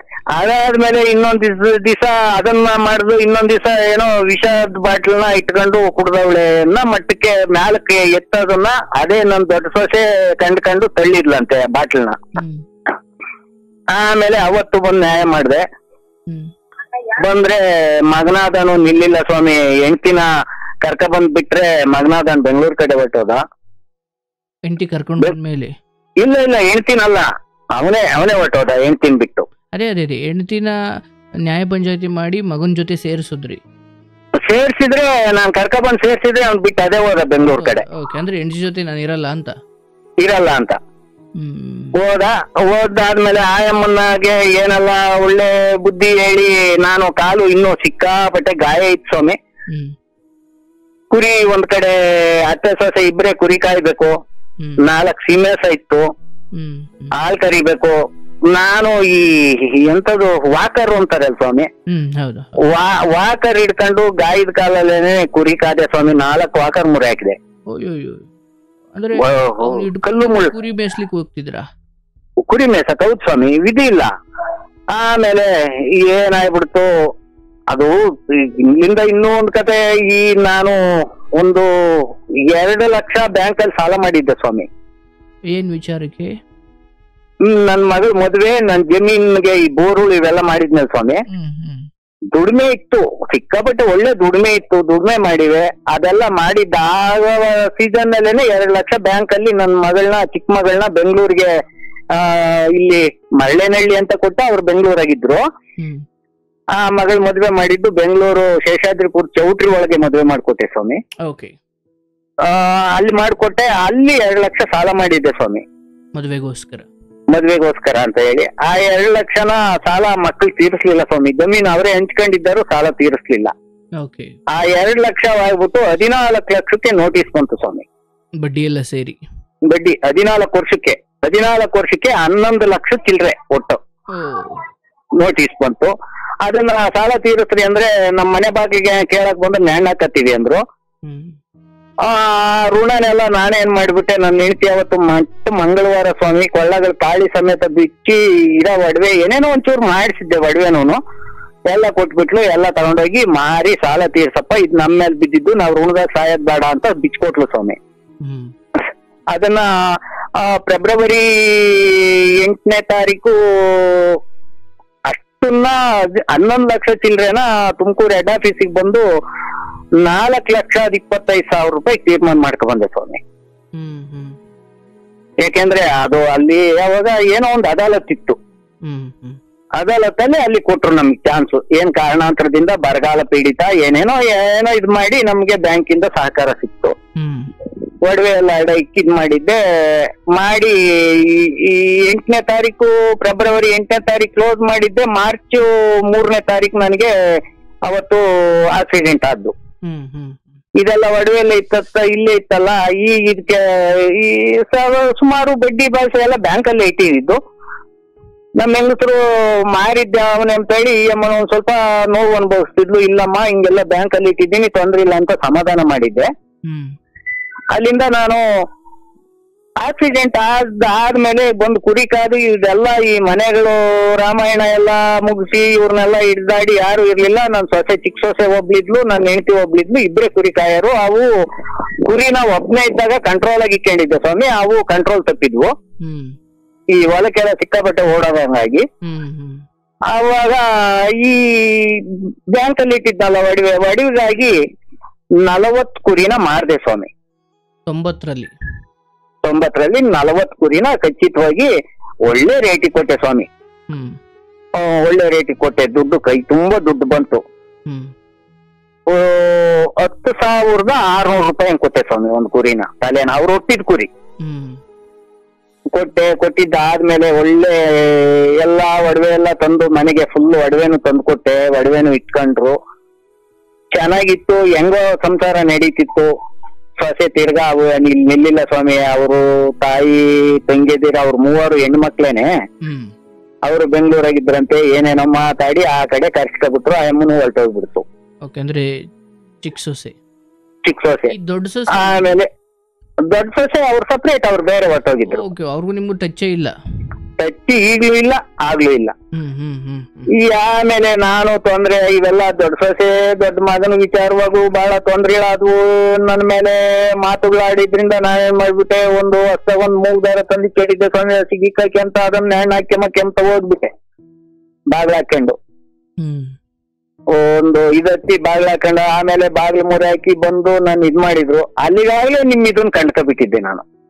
ಅಷ್ಟೊತ್ತಿಗಾಗಲೇ ನೋಡ್ತಿದ್ರಿ? ನೋಡ್ತಿದ್ದೆ. ಬಹಳ ಇದಿತ್ತು. ಆದ್ರೆ ಈ ಒಂದು ಇಕ್ಕಟ್ಟಿನ ಪರಿಸ್ಥಿತಿ ಮನೆಗೆ ತಟ್ಕೊಂಬಕ್ಕಾಗದ ಆ ಕೆಲಸ ಮಾಡ್ಕೊಂಬಕ್ಕೆ ಹೋಗ್ಬಿಟ್ಟೆ. ಅದನ್ನೆಲ್ಲ ಕಂಟ್ರೋಲ್ ಮಾಡಿರು. ಬರೀ ಇದ್ರಾಗೆ ಇದ್ದೀನಿ ಸ್ವಾಮಿ ನಾನು ಈಗ್ಲೂನು. ಅದಾಯ್ತು. ಆಮೇಲೆ ಎಲ್ಲ ಇದಾಗಿತ್ತು. ನಾನು ನನ್ನ ಹೆಂಡತಿ ಇಬ್ರೇ ಇದ್ದೀವಿ. ಇಬ್ರು ಇದ್ಕೊಂಡು 3 ಕುರಿ ಎಲ್ಲ ಇನ್ನೊಂದ್ ಸ್ವಲ್ಪ ಇತ್ತಲ್ಲ, ಆ ಕುರಿನ ಬೇರೆ ಕಡೆ ಇನ್ನೊಂದ್ ಜಮೀನಲ್ಲಿ ಅಲ್ಲೇ ರೊಪ್ಪ ಹಾಕೊಂಡು ಸಾಕೊಂಡಿದ್ದೆ ನಾನು ಒಬ್ನೇನೆ. ಆ ಕುರಿಗೆ ಜೀವನದಲ್ಲಿ ಬರಬಾರ್ದಂತ ಕಾಯಿಲೆ ಬಂದ್ಬಿಡ್ತು ಸ್ವಾಮಿ. ಅಮ್ಮು ಅಂತ ಹೌದು ಹೌದು ಹೌದು. ಅಮ್ಮೆದ್ದಳೋದು ಅಂತ ಇದ್ಬಿಡ್ತು. ಒಂದೊಂದ್ ದಿವ್ಸಕ್ಕೆ ಒಂದೊಂದ್ ಗುಂಡಿಗೆ 5 ಕುರಿ ಮುಚ್ಚ ಅಂತ ಪರಿಸ್ಥಿತಿ ಆಗ್ಬಿಡ್ತು. ಅಯ್ಯೋ. ಯಾರು ನೀನೇ ಅಂತ ದಿಕ್ಕು ವಿಚಾರಿಸೋರಿಲ್ಲ, ಯಾರು ಇಲ್ಲ. ನಾನೇ ಒಂದ್ ಬೆಟ್ಟದ ಬುಡ ಇರೋದ್ ನಾನು. ಅಲ್ಲಿ ಕುರಿಗಳನ್ನೆಲ್ಲ ಹೆಚ್ಚು ಕಮ್ಮಿ ಒಂದು ಅವತ್ತು ಮಾರಿದ ಕುರಿ ಎಲ್ಲ ಹೋಗ್ತಾ ತಿರ್ಗಾ ಮಾಮೂಲಿ ಒಂದು 60-65 ತಕೊಂಡೋಗಿದ್ದೆ. ಅದ್ರಲ್ಲಿ ಒಂದ್ 25 ಕುರಿ ಸತ್ತೋಗ್ಬಿಡ್ತು ಸ್ವಾಮಿ. ಹೊಲ್ಟೋತು. ಅದಕ್ಕೆಲ್ಲ ಸುಮಾರು ಕಷ್ಟಪಟ್ಟೆ. ಅವೆಲ್ಲ ಇದ್ ಮಾಡಿದ್ದಾದ್ಮೇಲೆ ಇನ್ನಿರ ಕುರಿ ನಿರ್ಶ್ರಮ ಕಾಲ ಇಷ್ಟೇ ಚಿರತೆ ಅವಳಿ ಜಾಸ್ತಿ ಆಯ್ತು. ನನ್ನಿಂದ ಕಾಲ್ ನೋಡಿರಿ ಆಗ್ತಿರ್ಲಿಲ್ಲ. ನಾನು ಗಾಡಿ ಒಳಗೆ ಓಡಾಡ್ಬೇಕಾಗಿತ್ತು. ಒಂದ್ ಸ್ವಲ್ಪ ದೂರ ಅಂದ್ರೆ ಆಸುಪಾಸಲ್ಲಿ ಒಂದ್ ಹೆಜ್ಜೆ ನಿಂತ್ಕೋಬಹುದಿತ್ತು. ಹೆಚ್ಚಿಗೆ ಇವಾಗ ಒಂದು ದೂರ ಹೋಗ್ಬೇಕಂದ್ರೆ ಈಗ ನನ್ನಿಂದ ಆಗೋದಿಲ್ಲ, ನಡೆಯಕ್ಕೆ ಆಗಲ್ಲ. ಆವಾಗ ಕುರಿನ ಖಚಿತವಾಗಿ ಮಾರಾಕ್ಬಿಟ್ಟೆ ಸ್ವಾಮಿ. 7,000 ಚಿಲ್ಲರೆ ಹಂಗೆ 7,300 ಹಂಗ್ ಕೊಟ್ಟೆ ಸ್ವಾಮಿ. ಇವತ್ತಿಗೆ ಹೆಚ್ಚು ಕಮ್ಮಿ 4 ತಿಂಗಳು ಅಥವಾ 5 ತಿಂಗಳು ಆಗಿರ್ಬೋದು ಮಾರಾಕ್ಬಿಟ್ಟೆ. ಇರೋವನ್ನು ಕುರಿ ಮಾರ್ದೆ. ಎಲ್ಲ ರಿಕ್ವೆಸ್ಟ್ ಮಾಡ್ಕೊಂಡ್ ಕೇಳ್ಕೊಂಡೆ, ಮಕ್ಕಳನ್ನೆಲ್ಲ ಕೇಳ್ದೆ. ಯಾರು ನನಗ್ ಬೇಡ ಅಂದ್ರು. ಏನ್ ಬೇಡ? ಅವ್ರು ಕುರಿವೆ ಅಂದ್ರೆ ನಿಮ್ಮನ್ನು ನೋಡ್ಕೊಳ್ಳೋ ವಿಚಾರದಲ್ಲೂ ಕುರಿಯನ್ನ ಹೇಗೆ ನಿರಾಕರಿಸಿದ್ರು ನಿಮ್ಮನ್ನು ಹಾಗೆ ನಿರಾಕರಿಸ್ತಿದ್ದಾರೆ. ಹೌದು ಸ್ವಾಮಿ. ಹೌದು. ಅಮ್ಮವರು ಮತ್ತೆ ನೀವು ಇಬ್ರೇ ಇರೋದು ಈಗ? ನಾನು ಅಮ್ಮ ಇಬ್ರೇ ಇದ್ದೀವಿ. ಆಮೇಲೆ ಏನಾಗ್ಬಿಡ್ತು ಅಂದ್ರೆ ನಂದು ವೃತ್ತಿ ಜಾಸ್ತಿ ಅಂದ್ರೆ ಕಷ್ಟನೇ. ನನಗೆ ಒಂದು ಕೆಲಸ ಮಾಡ್ಬೇಕು. ನಾನು ಎಷ್ಟೊತ್ತಿದ್ರು ಹೆಂಗಿದ್ರು ಕೆಲಸ ಮಾಡ್ಬೇಕು. ಇದಕ್ಕಾಗಿ ಮನೆಯಲ್ಲಿ 2 ಸೀಮೆ ದನ ಇದ್ವು. ಆ ಸೀಮೆ ದನ ಜೊತೆಗೆ ಇನ್ನೊಂದು ಹಸ ತಂದೆ. ಈಗ 3 ಹಸ ಅವೆ. 2 ಹಸ ಕರಿತಾವೆ. ಒಂದು 12-13 ಲೀಟರ್ ಆಗ್ತವೆ. 13-14 ಹಿಂಗೆಲ್ಲ ಆಗ್ತವೆ. ಇವನ್ ಮಾಡ್ಕೊಂಡು ಇನ್ನು ತುಂಬಾ ಐತೆ ಸ್ವಾಮಿ. ನಿಮ್ಮನ್ನ ನನ್ನ ಭಾಗದ ದೇವ್ರೇ ಬಿಟ್ರೆ ನನ್ಗಿನ್ಯಾರು ಇಲ್ಲ. ಇಂದಿನವು ಎಲ್ಲವೂ ನಿಮ್ಮಿಂದಲೇ ಮಾಡ್ತಿರೋದ್ ನಾನು. ಏನು ಈಗ ಒಂದು ಬೆಳಿಗ್ಗೆ ಎದ್ರೆ ಜೋಳ ಸಪ್ಪೆ ಕೊಯ್ಕ ಬರ್ಬೇಕಾದ್ರೆ ನಿಮ್ದನ್ನ ಕೇಳ್ಕಂಡೆ. ಈಗ ನೈಟು ನನ್ ನಿದ್ದೆ ಮಾಡಲ್ಲ, ಇದನ್ನೇ ಕೇಳ್ತಾ ಇರೋದೆ. ಯಾವ ಒಂದು ಎಪಿಸೋಡ್ ಯಾವ್ದೇ ಇರ್ಲಿ ನಿಮ್ಗೆ ಜ್ಞಾನಾಶ್ರಮ. ಓಹೋ ಮಾತಾಯಿ ಅಂತ ಪುಣ್ಯಾತ್ಕಿತ್ತಿ ಜನ್ಮ ಕೊಟ್ಟಿದ್ದು. ನಿಮ್ ತಂದೆಯವರು ವಿಚಾರದ್ದು ಒಂಚೂರು ಹೇಳಿರಿ. ಅದೇ ರೀತಿ ಎಲ್ಲ ಪ್ರತಿಯೊಬ್ಬರದು. ಇನ್ನೊಂದೇ ಒಂದ್ ಸ್ವಾಮಿ ನಿಮ್ಮ ಹತ್ರ ಕೇಳೋದು, ಇಡೀ ಯಾರ್ ಕೇಳಿರು ನನಗೆ ಹುಡುಗಿ ಓಡೋದ್ಲು, ಹುಡುಗೋಡೋದ, ಹುಡುಗ ಹಂಗ ಮಾಡ್ದ, ಹುಡುಗಿ ಹಿಂಗ್ ಮಾಡಿಳು. ಅಪ್ಪ ಅಮ್ಮ ಜನ್ಮ ಕೊಟ್ಟಾರ ಯಾರನ ಸುಮಾರು ಅಕಸ್ಮಾತ್ 100 ಜನ ಕೇಳಿರ್ಬೋದು. ಯಾರನ ಕೇಳವ್ರೇನ್ ಸ್ವಾಮಿ? ಯಾರಾದ್ರೂ ನಮ್ಮ ಅಮ್ಮ ಹಿಂಗ್ ಕಷ್ಟಪಟ್ಟು ಎತ್ತಿದ್ಲು, ನಮ್ಮ ಅಪ್ಪಿಂತ ಕಷ್ಟಪಟ್ಟಿದ್ದ ಯಾರನ ಕೇಳವ್ರೇನ್ ಸ್ವಾಮಿ? ಯಾರಾದ್ರೂ ಬಾಯ್ ಬಿಟ್ಟು ಕೇಳವ್ರೇನ್ ಸ್ವಾಮಿ ಆತ್ಮೀಯತೆಗೆ? ನನ್ನ ಹೆಂಡತಿ ನನ್ನ ಹುಡುಗಿ ಹಿಂಗ್ ಓಡೋದ್ಲು, ನನ್ನ ಹೆಂಡತಿ ಹಂಗ್ ಮಾಡಿದ್ಲು. ಇರ್ಲಿ, ಅವ್ರಿಗೇನೋ ಬೇಕು, ಆ ಒಂದು ಕಾಲಚಕ್ರನೋ ಏನೋ ಆ ರೀತಿನೇ ಕೇಳಲಿ. ಆದ್ರೆ ತಂದೆ ತಾಯಿಗೆ ಒಂದ್ ಮಾನ್ಯತೆ ಕೊಟ್ಟಿರೋ ಪುಣ್ಯಾತ್ಮರನ್ನ ಯಾರೋ ಪುಣ್ಯಾತ್ಮರೊಬ್ರು ಕೊಟ್ಟವ್ರೆ. ಇಲ್ಲಿ ಇರ್ತಾರೆ ಸುಮಾರು ಪರ್ಸೆಂಟ್ ಕೊಟ್ಟವ್ರೆ ಸ್ವಾಮಿ. ಸತ್ಯ. ಹಾಗೆ ಮಕ್ಕಳಿಂದ ನಿರಾಕರಿಸಲ್ಪಟ್ಟ ನಿಮ್ಮಂತ ಹಿರಿಯರು ಅವರು ಫೋನ್ ಮಾಡಿ ಅಳ್ತಾರೆ. ಇತಿಹಾಸದಾಗೆ ಕಾರ್ಯಕ್ರಮ ಕರೆ ಮಾಡಿದಾಗ ನನ್ನ ಅಪ್ಪ ಅಮ್ಮ ನಮ್ಮನ್ನ ಹಿಂಗೆ ಸಾಕೋದ್ರು, ಎಲ್ಲೋ ಒಂದು ಕಡೆ ಪಶ್ಚಾತ್ತಾಪ ಆಗಿ ಇವತ್ತು ಯಾಕೆ ನನ್ನ ಬದುಕು ಇಲ್ಲಿಗೆ ಬಂದು ನಿಂತ್ಕೊಳ್ತು, ನಾನು ಯಾರ್ದೋ ಮಧ್ಯದವಳು ಬಂದವಳಿಗೋಸ್ಕರ ನನ್ನ ಹೆತ್ತವರನ್ನು ನಾನು ಬಲಿ ಕೊಟ್ಬಿಡ್ತಿದ್ನಲ್ಲ ಅಂತ ಎಲ್ಲೋ ಒಂದು ಕಡೆ ಪಶ್ಚಾತ್ತಾಪ ಆಗಿ ಅಲ್ಲೆಲ್ಲೋ ಕಡೆಯಲ್ಲಿ 1-2 ಮಾತು ಅಪ್ಪ ಅಮ್ಮನ ಬಗ್ಗೆ ಆಡದವ್ರು ಇದ್ದಾರೆ. ಆದರೆ ಪರಿಪೂರ್ಣ ತಂದೆ ತಾಯಿ ನಮಗೋಸ್ಕರ ಏನೆಲ್ಲ ಮಾಡಿದ್ದಾರೆ, ನಾನಿವತ್ತು ಈ ತಪ್ಪು ಮಾಡಿಬಿಟ್ಟೆ, ನಾನು ಅಪ್ಪ ಅಮ್ಮನ ಕ್ಷಮೆ ಕೇಳಿದೆ, ಯಾರೂ ಅದ್ರ ಬಗ್ಗೆ ಮಾತಾಡಲ್ಲ. ಯಾರು ಮಾತಾಡ್ಯಾರ ಸ್ವಾಮಿ? ನಾನು ಇದನ್ನೆಲ್ಲ ಗೆಸ್ ಮಾಡ್ತೀನಿ ಸ್ವಾಮಿ. ಯಾರು ನೋಡಿರು ಆ ಹಿರಿಯರು ಫೋನ್ ಮಾಡ್ತಾರೆ, ನಮ್ಮ ಮಗ ಹಿಂಗ್ ಮಾಡ್ಬಿಟ್ಟ, ಹಿಂಗ್ ಬೈದ, ಹಿಂಗ್ ಹೊಡೆದ. ಅಂದ್ರೆ ಏನಾಗ್ಬಿಡುತ್ತೆ ಅವರು ಅಂದ್ರೆ ಇವತ್ತಿಗೆ ಅಪ್ಪ ಅಮ್ಮನ ಮನಸ್ಥಿತಿ ಎಲ್ಲಿಗೆ ಬಂದು ನಿಂತು ಬಿಟ್ಟಿದೆ ಅಂದ್ರೆ ನಮ್ಮನ್ನ ಅವ್ರು ಎಲ್ಲೂ ಹೊಗಳೋದು ಬೇಡ, ನಮ್ಮ ಬಗ್ಗೆ ಎಲ್ಲೂ ಹೇಳೋದು ಬೇಡ. ಒಬ್ಬ ಮಗು ಗೌರವಾನ್ವಿತವಾಗಿ ನಾವು ಕಟ್ಕೊಂಡು ಬಂದು ಉಳಿಸ್ಕೊಂಡು ಬಂದಿರೋದನ್ನ, ಕಾಪಾಡ್ಕೊಂಡು ಬಂದಿರೋದನ್ನ, ಗಳಿಸಿರೋದನ್ನ ಉಳಿಸ್ಕೊಂಡು ಹೋದ್ರೆ ಸಾಕು, ನಮಗೆ ಹೆಸರು ಏನ್ ಅದ್ಭುತ ಸ್ವಾಮಿ ನಿಮ್ಮ ಮಾತು. ಅಲ್ಲಿಗೆ ಬಂದ್ ನಿಂತಾಗ ಮಕ್ಕಳಿಂದ ತಮ್ಮ ಸಾಕಿದ್ದಾರೆ, ಸಲಹಿದ್ದಾರೆ, ಅದ್ರ ಬಗ್ಗೆ ಕೃತಜ್ಞತೆ ಬಯಸೋದಿರ್ಲಿ, ನಮ್ಗಂತೂ ಹಾಕ್ಬಿಟ್ರೆ ಸಾಕು, ನಮ್ಮನ್ನ ಬೈಕೊಂಡು ಓಡಾಡಿದ್ರು ಪರವಾಗಿಲ್ಲ ಅನ್ನೋ ಸ್ಥಿತಿ.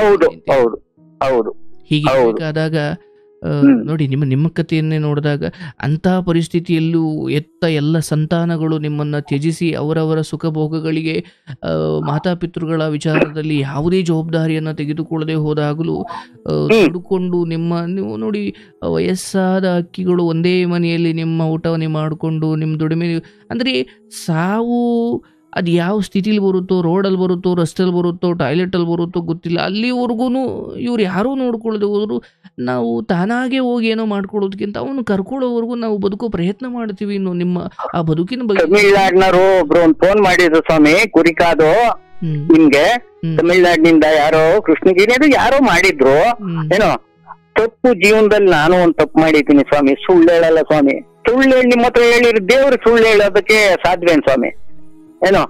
ನಾನು ಹಿಂಗಾಗ್ಬಿಟ್ಟು ಒಂಚೂರು ಕುಡಿಯೋ ಚಟ ಇಕ್ಕೊಂಡೆ ಸ್ವಾಮಿ ಏನೋ.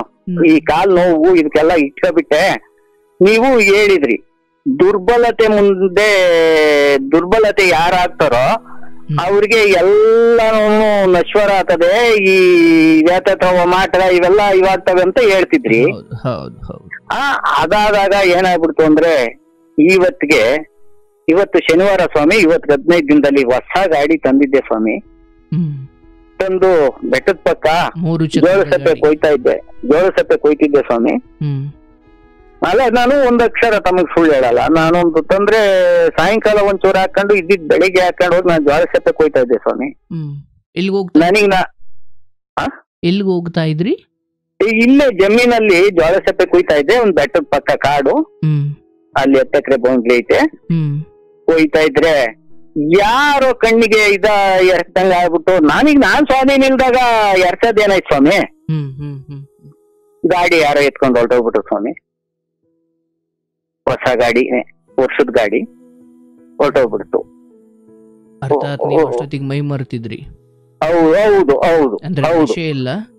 ಹೌದು ಹೌದು ಸ್ವಾಮಿ. ಹೊರಟೋಗ್ಬಿಡ್ತು. ಹೊರಟೋದ ತಕ್ಷಣ ಆಗೋಯ್ತು ನನ್ನ ಪರಿಸ್ಥಿತಿ ಹಿಂಗೆ ಅಂತ. ಅವಾಗ ತಮ್ಮನ್ ನೆನ್ಸ್ಕೊಂಡು ಅವಾಗ ಅದನ್ನ ಏನೋ ಇರೋದನ್ನ ಹೆಚ್ಚಿ ಕ್ಲೋಸ್ ಮಾಡ್ಕೊಂಡನು.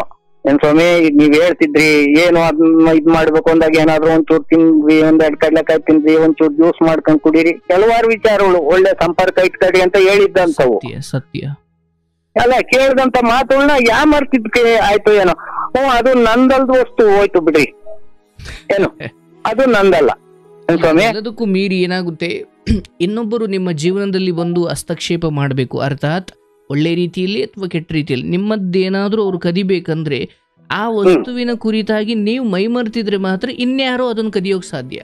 ಅದೇ ರೀತಿ ಇನ್ನೊಂದೇನಾಗ್ಬಿಟ್ಟು ಅಂದ್ರೆ 12 ಗ್ರಾಮ್ ಉದ್ದೇಶಪೂರ್ವಕ ಉಂಗ್ರ ಮಾಡಿಸಿದ್ದೆ ಸ್ವಾಮಿ.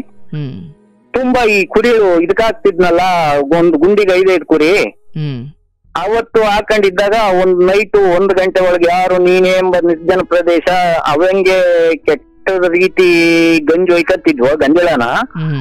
ನಾನು ಅದೇ ರೀತಿ, ನನಗೂ ಅದೇ ರೀತಿ ಆಗ್ಬಿಡ್ತಾ ಒಡನಾಟದಾಗ ಯಾವ ಜೊತೆಗಿದ್ನಲ್ಲ, ನನ್ಗೆ ಹಂಗೆ ಆಗ್ಬಿಡ್ತು. ರಾತ್ರಿ 1 ಗಂಟೆಗೆ ಅರಸ್ತಾ ಇದ್ದೆ, ನನ್ಗೆ ಯಾರು ದಿಕ್ಕಾಲಿಕ್ರಿಲ್ಲ, ಕೈಯಲ್ಲೇ ಇತ್ತು ಉಂಗ್ರ.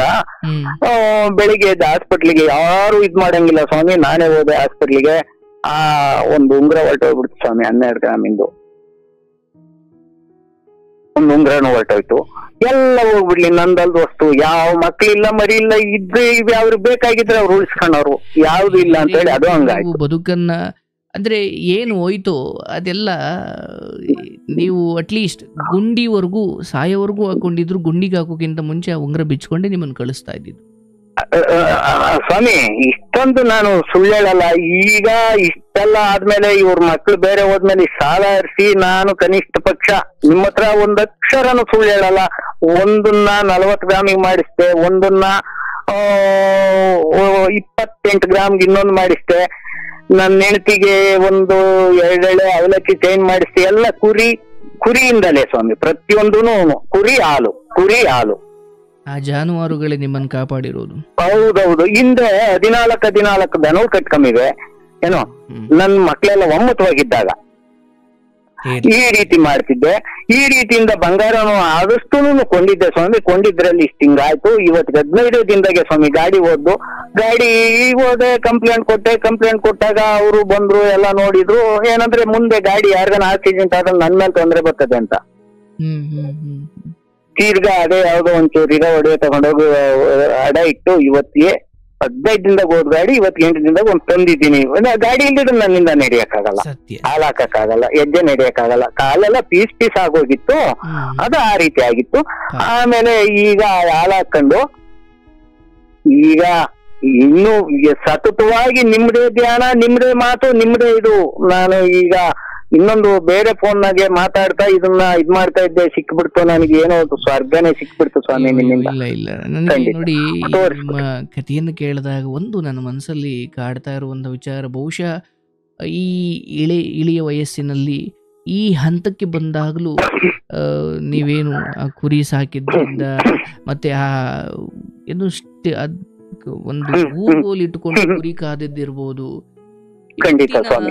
ಅದರೊಳಗೆ ಇನ್ನೊಂದು, ನನಗೆ ಆಕೆ ಮೆಸೇಜ್ ಮಾಡ್ಲಿಲ್ಲ, ಅವನು ಮೆಸೇಜ್ ಮಾಡ್ಲಿಲ್ಲ, ಅವನು ನಾನು ಹೇಳ್ದಂಗಿಲ್ಲ, ಇದಕ್ಕೋಸ್ಕರ ಫ್ಯಾನಿಗೆ ನೇಣ ಹಾಕೊಂಡು ಸಾಯ್ತಾರೋ ಈ ಕಾಲದಲ್ಲಿ ಎಲ್ಲ ಮಕ್ಕಳುಗಳು ನಿಮ್ಮನ್ನು ದೂರ ಇಟ್ಟು ಎಲ್ಲ ರೀತಿಯಲ್ಲೂ ದೈಹಿಕವಾಗಿಯೂ ಭಗವಂತ ಶಿಕ್ಷೆ ಕೊಟ್ಟ ಕಾಲು ಕಲಿಯೋ ಮೂಲಕ, ಮಾನಸಿಕವಾಗಿಯೂ ಸಂತಾನಗಳು ನಿಮ್ಮನ್ನು ದೂರ ಮಾಡೋ ಮೂಲಕ ಮನಸ್ಸು ದೇಹ ಎಲ್ಲವೂ ನರಳ್ತಾ ಇರೋ ಸಮಯದಲ್ಲೂ ಬದುಕಿನ ಬಗೆಗೆ ನಿಮಗೊಂದು ಭರವಸೆ ಒಂದು ಹೋದ್ರೆ ನಾನು ತಂದುಕೊಳ್ತೀನಿ. ಅಂದರೆ ಈ ಉಂಗುರ ಹೋಗಿದ್ದು, ಗಾಡಿ ಹೋಗಿದ್ದು, ಅಂತಿಮವಾಗಿ ನೀವು ಕುರಿ ಸಾಕಾಣಿಕೆ ಮಾಡಿಕೊಂಡು, ಅಂದರೆ ಹೇಗೆ ಒಬ್ಬ ರೈತ ತನ್ನ ಭೂಮಿಯನ್ನು ನಂಬಿ ಬದುಕುತ್ತಾನೆ, ಹಾಗೆ ನೀವು ನಿಮ್ಮ ಇಡೀ ಬದುಕನ್ನು ಆಡು, ಮೇಕೆ ಅಥವಾ ಕುರಿ, ಹಸು, ಈ ಜಾನುವಾರುಗಳನ್ನ, ಸಾಕು ಪ್ರಾಣಿಗಳನ್ನ ನಂಬಿದ್ದೀರಿ. ಅವೇ ನಿಮ್ಮ ಮನೆ ದೇವರು.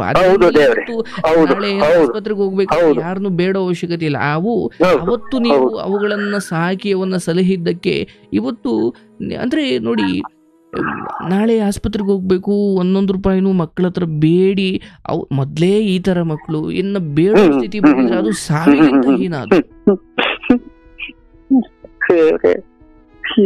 ಮಹಾನುಭಾವ ಪರಮಾತ್ಮ, ನಿನ್ನಿಂದ ನನ್ನ ಸ್ಥಿತಿ ಇವತ್ತು ನಾನು ಇನ್ನ ಇದ್ದೀನಿ ಅಂದ್ರೆ ನೀನೇ ದೇವ್ರು.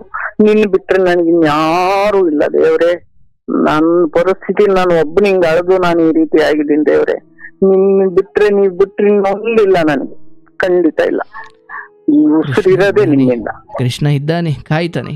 ಆದ್ರೆ ಅಮ್ಮನಿಗೆ ಪರಮಾತ್ಮ ಆಕೆಯ ಪಾದಕ್ಕೆ ಬಿದ್ದು ಶರಣಾಗಿ ನೋಡಿ, ಆಕೆ ಮಹಾನುಭಾವ ನೋಡಿ, ನಿಮ್ಮ ಈ ದುಃಖದ ಸಮಯದ ಪರಮಾತ್ಮ ನಿಮ್ಮನ್ನ ಎಷ್ಟು ಬಿಟ್ರೆ. ಆಮೇಲೆ ದೊಡ್ಡ ಮಕ್ಳು 2 ಹೆಣ್ಮಕ್ಳಿದ್ದು ಸ್ವಾಮಿ. ಒಂದ್ ಮಗ ಒಂದ್ ಸ್ವಲ್ಪ ಹ್ಯಾಂಡಿಕ್ಯಾಪ್ಟು, ಇನ್ನೊಂದ್ ಮಗ ಬಹಳ ಚೆನ್ನಾಗೈತು. ಈ 2 ಮಕ್ಳಿಗೂ ಒಂದು ಇದ್ ಮಾಡಿದ್ರು, ಏನು ಫಂಕ್ಷನ್ ಅಂತ, ಕೈ ಬಂದ್ ಮಕ್ಳಿಗೆ. ನಮ್ಮನ್ನ ಅವಲಂಬಿಸ್ಲಿಲ್ಲ, ನನ್ನ ಬೇಡ ಮಕ್ಕಳು ಬರೋದಕ್ಕೆ ಏನು ತಂದವ್ರು ಅಪ್ಪ ಅವ್ರು ಏನ್ ಮಾಡ್ಸವ್ರು, ಏನಿಲ್ಲ ತಾತ ಅಂದ್ರು. ಆಗ್ಲೇ ಹೋಗಿ ಒಬ್ಬೊಬ್ರಿಗೆ ಕರೆಕ್ಟ್ ಆಗಿ 8 ಗ್ರಾಮು ಯಾರೋ ಬೇರೆಯವ್ರು ಮಾಡಿ ಹಾಕಿರೋ ಒಡವೆನ, ಅಕ್ಷಾಲಿಗರು ನಂಬಿಕೆ ನನ್ಗೆ, ಬೇರೆ ಯಾರಿಗೋ ಅಡ್ವಾನ್ಸ್ ಆಗಿ ಮಾಡಿರೋ ಒಡವೆನ ತಂದು ಆಗ ಮಂಚದ ಮೇಲೆ ಕುಂಡ್ರಿಸ್ಕೊಂಡು ಅವ್ರ ಅಜ್ಜಿ ಒಬ್ಬಳಿಗೆ, ನಾನು ಒಬ್ಬಳಿಗೆ ಇಕ್ಕಿ, ಅವರು ಹೋಗಿ ಒಂದು ಧನ್ಯವಾದ ಹೇಳಿ, ಒಂದು ಇದು ಹೇಳಿ, ಅವ್ರಿಗೆ ಸಾಂತ್ವನ ಹೇಳಿ ಹೋಗ್ರಮ್ಮ ಒಳ್ಳೇದಾಗ್ಲಿ ಅಂತ ಕಳಿಸ್ತೆ ಸ್ವಾಮಿ. ಇವತ್ತಿಗೆ ಅದು ಹಿರಿತನ ಅಂದ್ರೆ ಅದು ನಮ್ ಕಳ್ಳು. ಸತ್ಯ ನೋಡಿ, ಅಂದ್ರೆ ಮನುಷ್ಯ ಇರೋದೇ ಹಾಗೆ. ಅಂದ್ರೆ ಮೊದ್ಲು ನನಗ್ ಬೇಕು ಅಂತ ಇರ್ತಾನೆ, ವಯಸ್ಸು ಚಂದ. ಈಗ ಅದು ಇನ್ನೂ ಒಂದ್ ಲೆಕ್ಕಾಗಿದೆ ಸ್ವಾಮಿ, ನಾನ್ ಸತ್ತೋಗ ಯಾರೋ ಒಂದು ನಾಯಿ ನರಿ ಪಾಲೋ ಇಲ್ಲ ಬೇರೆ ಯಾರಾದ್ರೂ ನಾಯಿ ನರಿ ಪಾಲೆ ಅಂದಂಗೆ ನನ್ ಲೆಕ್ಕ. ನಾನು ಇದ್ದಾಗ ಕೊಟ್ಟಾಗ ನನ್ ಮನ್ಸ್ಗೊಂದು ನೆಮ್ಮದಿ ಆಗ್ತೈತೆ ಸ್ವಾಮಿ. ಅದನ್ನ ನಾವು ಆತ್ಮಾನಂದ ಅಂತ ಕರಿತೀವಿ. ನನಗೆ ಈಗ ಎಷ್ಟು ಸಂತೋಷ ಆಗ್ತೈತೆ ಸ್ವಾಮಿ ನನಗೆ. ಈಗ ನನ್ ಜೀವ ಇದ್ದಂಗೆ ಕೊಟ್ಟಾಗ ಅವ್ ಕಣ್ಣಾಗ ನೋಡಿರಂಗೆ. ಮೊನ್ನೆ ಹೊಸ ವರ್ಷದಾಗೆ ದೊಡ್ಡ ಮಕ್ಕಳು ಇದೇ ಹೆಣ್ಮಗ MGM ಸ್ಕೂಲಲ್ಲಿ ಓದ್ತಾ ಇದ್ಲು, ಆಯಮ್ಮನ್ ಕರ್ಕ ಬಂದು ನಿಮ್ಗೆ ಎಂತ ಬೇಕೋ ಹೊಸ ವರ್ಷಕ್ಕೆ ತಕಡ್ರಮ್ಮ ಅಂತ ಹೇಳಿ 3 ಬಟ್ಟೆ ಕೊಡಿಸ್ತೇವೆ ಸ್ವಾಮಿ. 8,000 ಚಿಲ್ಲರೆ ಆಯ್ತು. ಆದ್ರೂ ಆಗ್ಲಿ, ಎಷ್ಟನ ಆಗ್ಲಿ ತಕಡ್ರಮ್ಮ ಅಂತಂದೇಳಿ ಸುಮಾರು ಶಾರ್ಟ್ ಆಗಿ ಹೇಳಿದ್ದೀನಿ ದೇವ್ರೆ ಇದನ್ನ. ಯಾಕೆಂದ್ರೆ ನಿಮ್ಗೆ ಇನ್ನ ಇರ ಮಹಾನೀರಿ ಅಂತಂತವ್ರವ್ರು ಅವ್ರದನ್ ಕೇಳಾದ್ರೂ ನನ್ಗೊಂಚೂರು ಇದಾಗಿ ಪ್ರತಿಯೊಬ್ಬರದು ಅಂತ ಹೇಳಿ ನಾನು ಎಲ್ಲ ಸುಮ್ನೆ ಒಂದೊಂದು ಚುಟುಕ್ ಹೇಳಿದ್ದೀನಿ ದೇವ್ರೆ. ಸುಮ್ನೆ ಒಂದ್ ಸಿಂಪಲ್ ಇರ್ಲಿ. ನಿಮ್ಮ ಬದುಕಿ ಬಹಳಷ್ಟು ಜನ ಯುವಕರಿಗೆ, ಅದ್ರಲ್ಲೂ ನೋಡಿ, ಮಕ್ಕಳನ್ನ ಸಾಕಿ ಸಲಹಿ ಎಲ್ಲ ರೀತಿಯಲ್ಲೂ ಅವರನ್ನ ರೆಕ್ಕೆ ಬರೋವರೆಗೂ ಬೆಳೆಸಿದಾಗ, ರೆಕ್ಕೆ ಬಂತು ಅಂತ ರೆಕ್ಕೆ ಬರ್ಲಿಕ್ಕೆ ಕಾರಣವಾದವ್ರನ್ನ ಬಿಟ್ಟು ಎತ್ತಾಗ ಹಾರೋದ್ರೆ ಆ ರೆಕ್ಕೆ ಅವ್ರ ರೆಕ್ಕೆನೂ ಮುದ್ರೋ ಕಾಲ ಬರುತ್ತೆ. ಅವ್ರಿಗೂ 2 ಹೆಣ್ಮಕ್ಳು, ಒಂದು ಆಸರೆ ಶ್ರೇಷ್ಠವಾದ ಹೊಟ್ಟೆವ್ರು ಸ್ವಾಮಿ. 2 ಹೆಣ್ಮಕ್ಳು, ಏನೋ ಒಂದೇ ಒಂದು ಚೂರು ಯಾವ ಇದ್ರಲ್ಲೂ ನನಗೆ ಒಂದು ಅಪ್ಸ್ವರ ಅಂದ್ರೆ ಒಂದು ಅಪ್ಕೀರ್ತಿ ಅದು ಸ್ಥಾನಮಾನ ಬರ್ಲಿಲ್ಲ ಅವ್ರಾಗೆ. ಏನೋ ಈ ಸೊಸೆ ದೊಡ್ಡ ಸೊಸೆನೋ ಅಂತ ಶ್ರೇಷ್ಠವಾದಾಳೆ, ಇಲ್ಲ ಅಂತ ಹೇಳಲ್ಲ, ಒಳ್ಳೆಳೆ. ಆದ್ರೆ ನಾನು ದುರಾದೃಷ್ಟವೋ, ನಾನು ಪಡೆದಿದ್ದೀನೋ ಇಲ್ವೋ, ನನಗೆ ಅಯೋಗ ನೆನ್ನೆ ಮಾಡಿ ತಿಂದಿದ್ದೀನಿ, ಇವತ್ತು ಬಿಟ್ಟು ಕಟ್ಕೊಂಡೆ ಸ್ವಾಮಿ ನನಗೆ. ಬಿಡಿ, ಈಗ ಮುದ್ದು ನೀವೀಗ ಅದು ಬಹಳ ಮುಂದೆ ಬಂದ್ಬಿಟ್ಟಿದ್ರೆ ಹಿಂದಕ್ಕೆ ಹೋಗಿ ಯೋಚನೆ ಮಾಡಿದ್ರೆ ಮತ್ತೆ ನೀವು ಅಲ್ಲ ಸ್ವಾಮಿ, ಜನ್ಮದ ಕರ್ಮ ಸ್ವಾಮಿ ನನಗಿದು.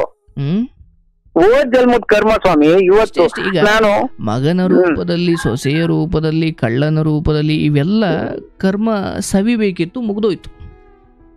ಒಂದ್ ಗಾಡಿ ಹೋದ, ಯಾರೋ ಬಂದು ದುಃಖ ಕೊಟ್ರು, ಯಾರೋ ಬಂದು ಕಾಲು ಹಿಂಗ್ ಮಾಡಿದ್ರು, ಲಾರಿಲ್ ಬಂದು, ಟೆಂಪದಲ್ಲಿ ಬಂದು. ಅಂದ್ರೆ ಸವೆಯಬೇಕಿದ್ದ ಕರ್ಮಗಳನ್ನ ಸವೆಯುವುದನ್ನ ನೀವು ನಿಲ್ಸೋಕಾಗಲ್ಲ. ಒಂದೇ ಒಂದು ಡ್ರಾಪ್ ಕಣ್ಣೀರಿಲ್ಲ ಸ್ವಾಮಿ, ಎಲ್ಲ ಬಸ್ತೋಗೈತ್ ನನಗೆ. ಇರ್ಲಿ, ಶರೀರಕ್ಕೆ ಒಂದು ಡ್ರಾಪ್ ಕಣ್ಣೀರಿಲ್ಲ, ಬಸ್ತೋಗ್ಬಿಟ್ಟೈತೆ. ಯಾವ ನೋವು ಇಲ್ಲದೆ ನಿಮ್ಮ ಕಡೆಯ ದಿನಗಳು ಅತ್ಯಂತ ಶುಭದಾಯಕವಾಗಿ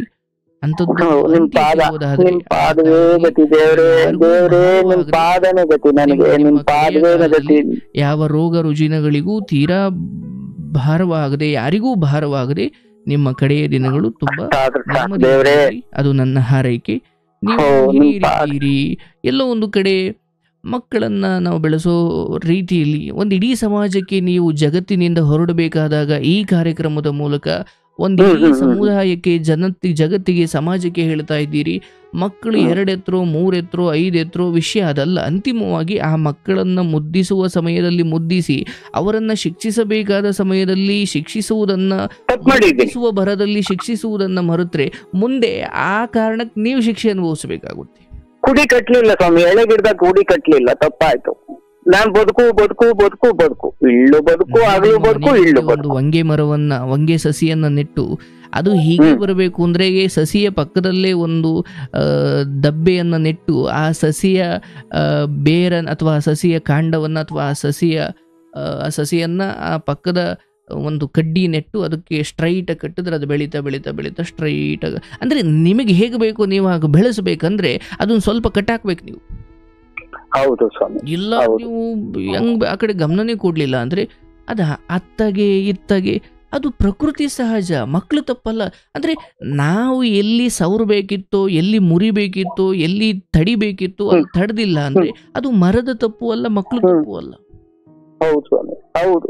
ಅಂದ್ರೆ ನಿಮ್ಮ ಕುರಿಗಳು ಇನ್ನೊಬ್ರು ಹೊಲಕ್ಕೆ ಹೋಗ್ತಾ ಇದ್ದು, ಅಲ್ಲಿ ಇನ್ಯಾರ್ದೋ ಹೊಲಕ್ಕೆ ಹೋಗ್ತಾ ಇದ್ದು, ಕಣ್ಣು ತಪ್ಪಿಸಿ. ಇಲ್ಲ ಸ್ವಾಮಿ, ಕುರಿ ಸಾಕ್ಬೇಕಾದ್ರು ಅದೇ ಸ್ವಾಮಿ ನಂದು. ಯಾರ ಒಡವೆನ ಮೇಯಿಸಿರೆ ನನಗೆ ಕುರಿ ಹೆಚ್ಚು, ಅವ್ರಿಗೆ ಬೆಳೆ ಹೆಚ್ಚು.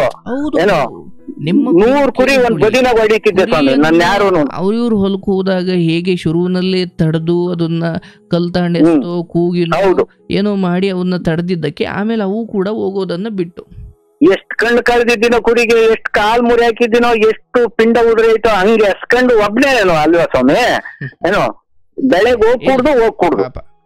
ಇಷ್ಟೆಲ್ಲ ನೋಡ್ಕೊಂಡು ನಿಮ್ಮ ಜೀವನವನ್ನ ನೋಡಿ. ಈ ಸಮಯದಲ್ಲೂ ಮಕ್ಕಳು ನಮಗೆ ದ್ರೋಹ ಮಾಡಿರ್ಬೋದು, ಆದ್ರೆ ಆ ಮಕ್ಕಳ ಹೊಟ್ಟೆಯಲ್ಲಿ ಹುಟ್ಟಿರೋ ಮೊಮ್ಮಕ್ಕಳಿಗೆ ಸಂತೋಷವನ್ನ ಕೊಡಬೇಕು ಅನ್ನೋ ನಿಮ್ಮ ಆ ಯೋಚನೆ ಇದೆಯಲ್ಲ, ಅದು ಬಹಳ ಶ್ರೇಷ್ಠವಾದದ್ದು.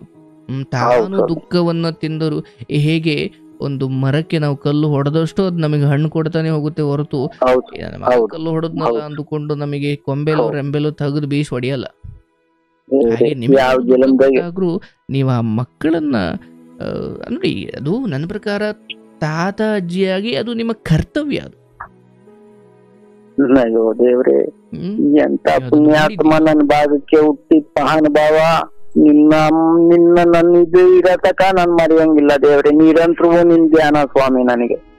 ನಿನ್ ಬಿಟ್ಟು ಬೇರೆ ಇಕ್ಕಂಡೇ ಇಲ್ಲ ನಾನು. ನಿಮಗೆ ಶುಭವಾಗ್ಲಿ. ಆ ತಾಯಿಯನ್ನ ಬಹಳ ಪ್ರೀತಿಯಿಂದ ನೋಡ್ಕೊಳ್ಳಿ. ಈ ಸಮಯದಲ್ಲಿ ನೀವು ನನಗೆ ಹೇಳ್ತಿದ್ದೀರ, ಬಟ್ ಪಾಪ ಆಕೆ ಯಾರಿಗೆ ಹೇಳ್ಬೇಕು? ಆ ಸ್ಥಿತಿ ಒಳಗೆ ಆಯಮ್ಗೂ ಕಾಲು ನನ್ಗೆ ಅಲ್ಲಿ ಮುರಿದೈತೆ.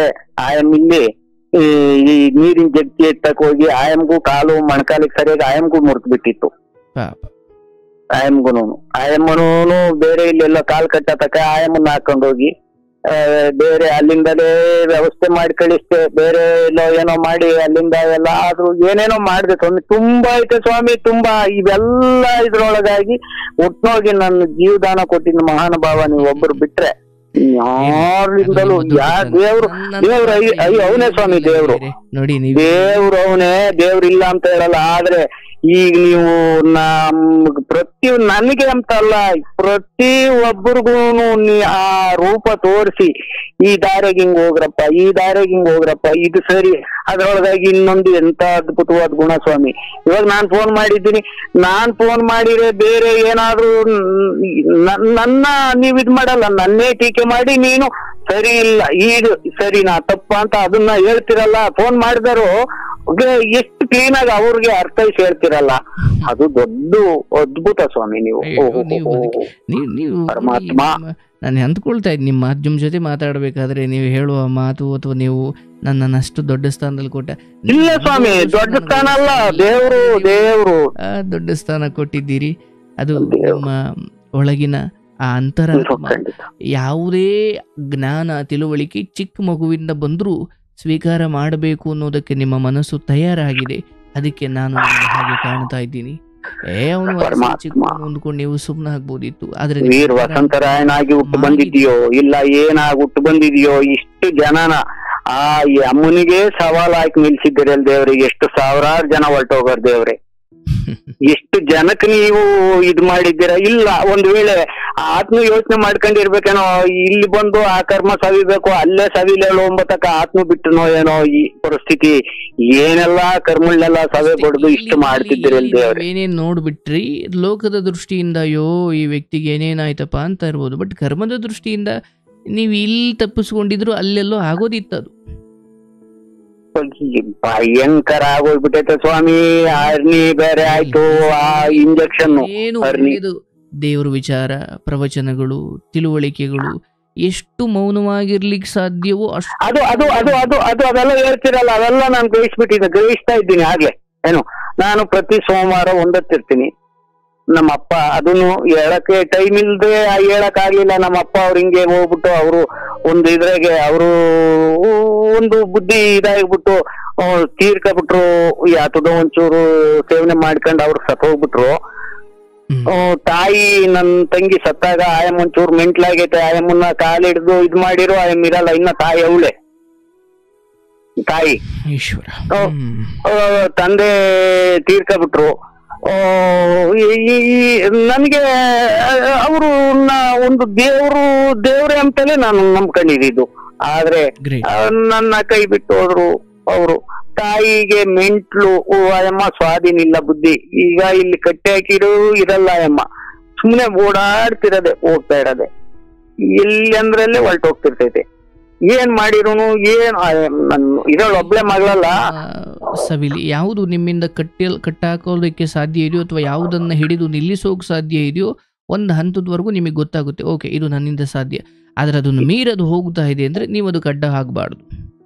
ಎಲ್ಲ ಕೈ ಬಿಟ್ಟಿದ್ದೀನಿ ಸ್ವಾಮಿ. ಅದನ್ನು ಅಷ್ಟೇ, ಇರೋ ಮಕ್ಕಳನ್ನು ಅಷ್ಟೇ, ಸೊಸೆಯರ್ನು ಅಷ್ಟೇ, ಎಲ್ಲಾರನು ಎಲ್ಲ ಕೈ ಬಿಟ್ಬಿಟ್ಟಿದ್ದೀನಿ. ಯಾರು ಅಂದ್ರೆ ಆ ಭಗವಂತ ಅದ್ ಏನ್ ಇದು ಕೊಟ್ನೋ ಅದೇನಿಲ್ವೋ ನಿಮ್ ಇದನ್ನ ಕೊಟ್ಬಿಟ್ಟ. ಆ ದಿನಗಿಂತ ಇವಾಗ ನಾನು 1 ಮೇವು ಕೊಯ್ಬೇಕು ಅಂದ್ರೆ 2 3 ಕೊಯ್ತೀನಿ. ನಿಮ್ಮದು ಕೇಳ್ಕೊಂಡ್ ನಾನು ಇಷ್ಟು ಕೊಯ್ದಿದ್ದೀನಿ ಅಂತಲೇ ಇಲ್ಲ ಏನೋ ಆಗುವಷ್ಟು. ಆ ರೀತಿ ಎಲ್ಲಕ್ಕೂ ದಾರಿ ನೀವೇ. ಈಗ ನನಗೆ ಮಾರ್ಗದರ್ಶನ ಅನ್ನೋದಕ್ಕಿಂತ ನನ್ನ ಜೀವ ಈ ರೀತಿ ಇರಕ್ ನೀವೊಬ್ಬರು ಬಿಟ್ರೆ ಆ ಭಗವಂತ ಸೃಷ್ಟಿಕರ್ತ ಸೃಷ್ಟಿಸವನೆ. ಆದ್ರೆ ಇವತ್ತು ನನ್ನ ಈ ಸ್ಥಿತಿ ಒಳಗ್ ಮಹಾನುಭಾವ ನೀವೊಬ್ಬರು ಬಿಟ್ರೆ ಇನ್ಯಾರು ಇಲ್ಲ, ಯಾರು ನಂಬೂ ಇಲ್ಲ, ಯಾರು ಇಲ್ಲೂ ಇಲ್ಲ. ನನಗೆ ನಿಮ್ಮ ದೊಡ್ಡ ಮಾತು. ಯಾರು ಇಲ್ಲ ದೇವ್ರೆ. ಉಳಿದ ಸಮಯ ನಿಮ್ಮ ಉಳಿದ ಆಯಸ್ಸು ನೆಮ್ಮದಿಯುತವಾಗಿರ್ಲಿ. ಭಗವಂತ ನಿಮ್ಮನ್ನು ಖಂಡಿತ ಕಾಪಾಡ್ತಾನೆ. ಏನು ಕಳ್ಕೊಂಡಿದ್ದೀರೋ ಅದ್ರ ಪರಮಾತ್ಮ ಬೇಡ. ಏನಿಲ್ಲ ಸ್ವಾಮಿ, ಖಂಡಿತ ಕೇಳಿಲ್ಲ ಸ್ವಾಮಿ, ಖಂಡಿತವಾಗಿ ಓದದ್ ನಂದಲ್ಲ. ಈ ದೇಹ ಚೆನ್ನಾಗಿದ್ದವ್ರನ್ನು ಮಣ್ಣಿಗೆ ಹಾಕ್ತಾರೆ, ಕಾಲಿಲ್ದವ್ರು ಮಣ್ಣಿಗೆ ಹಾಕ್ತಾರೆ.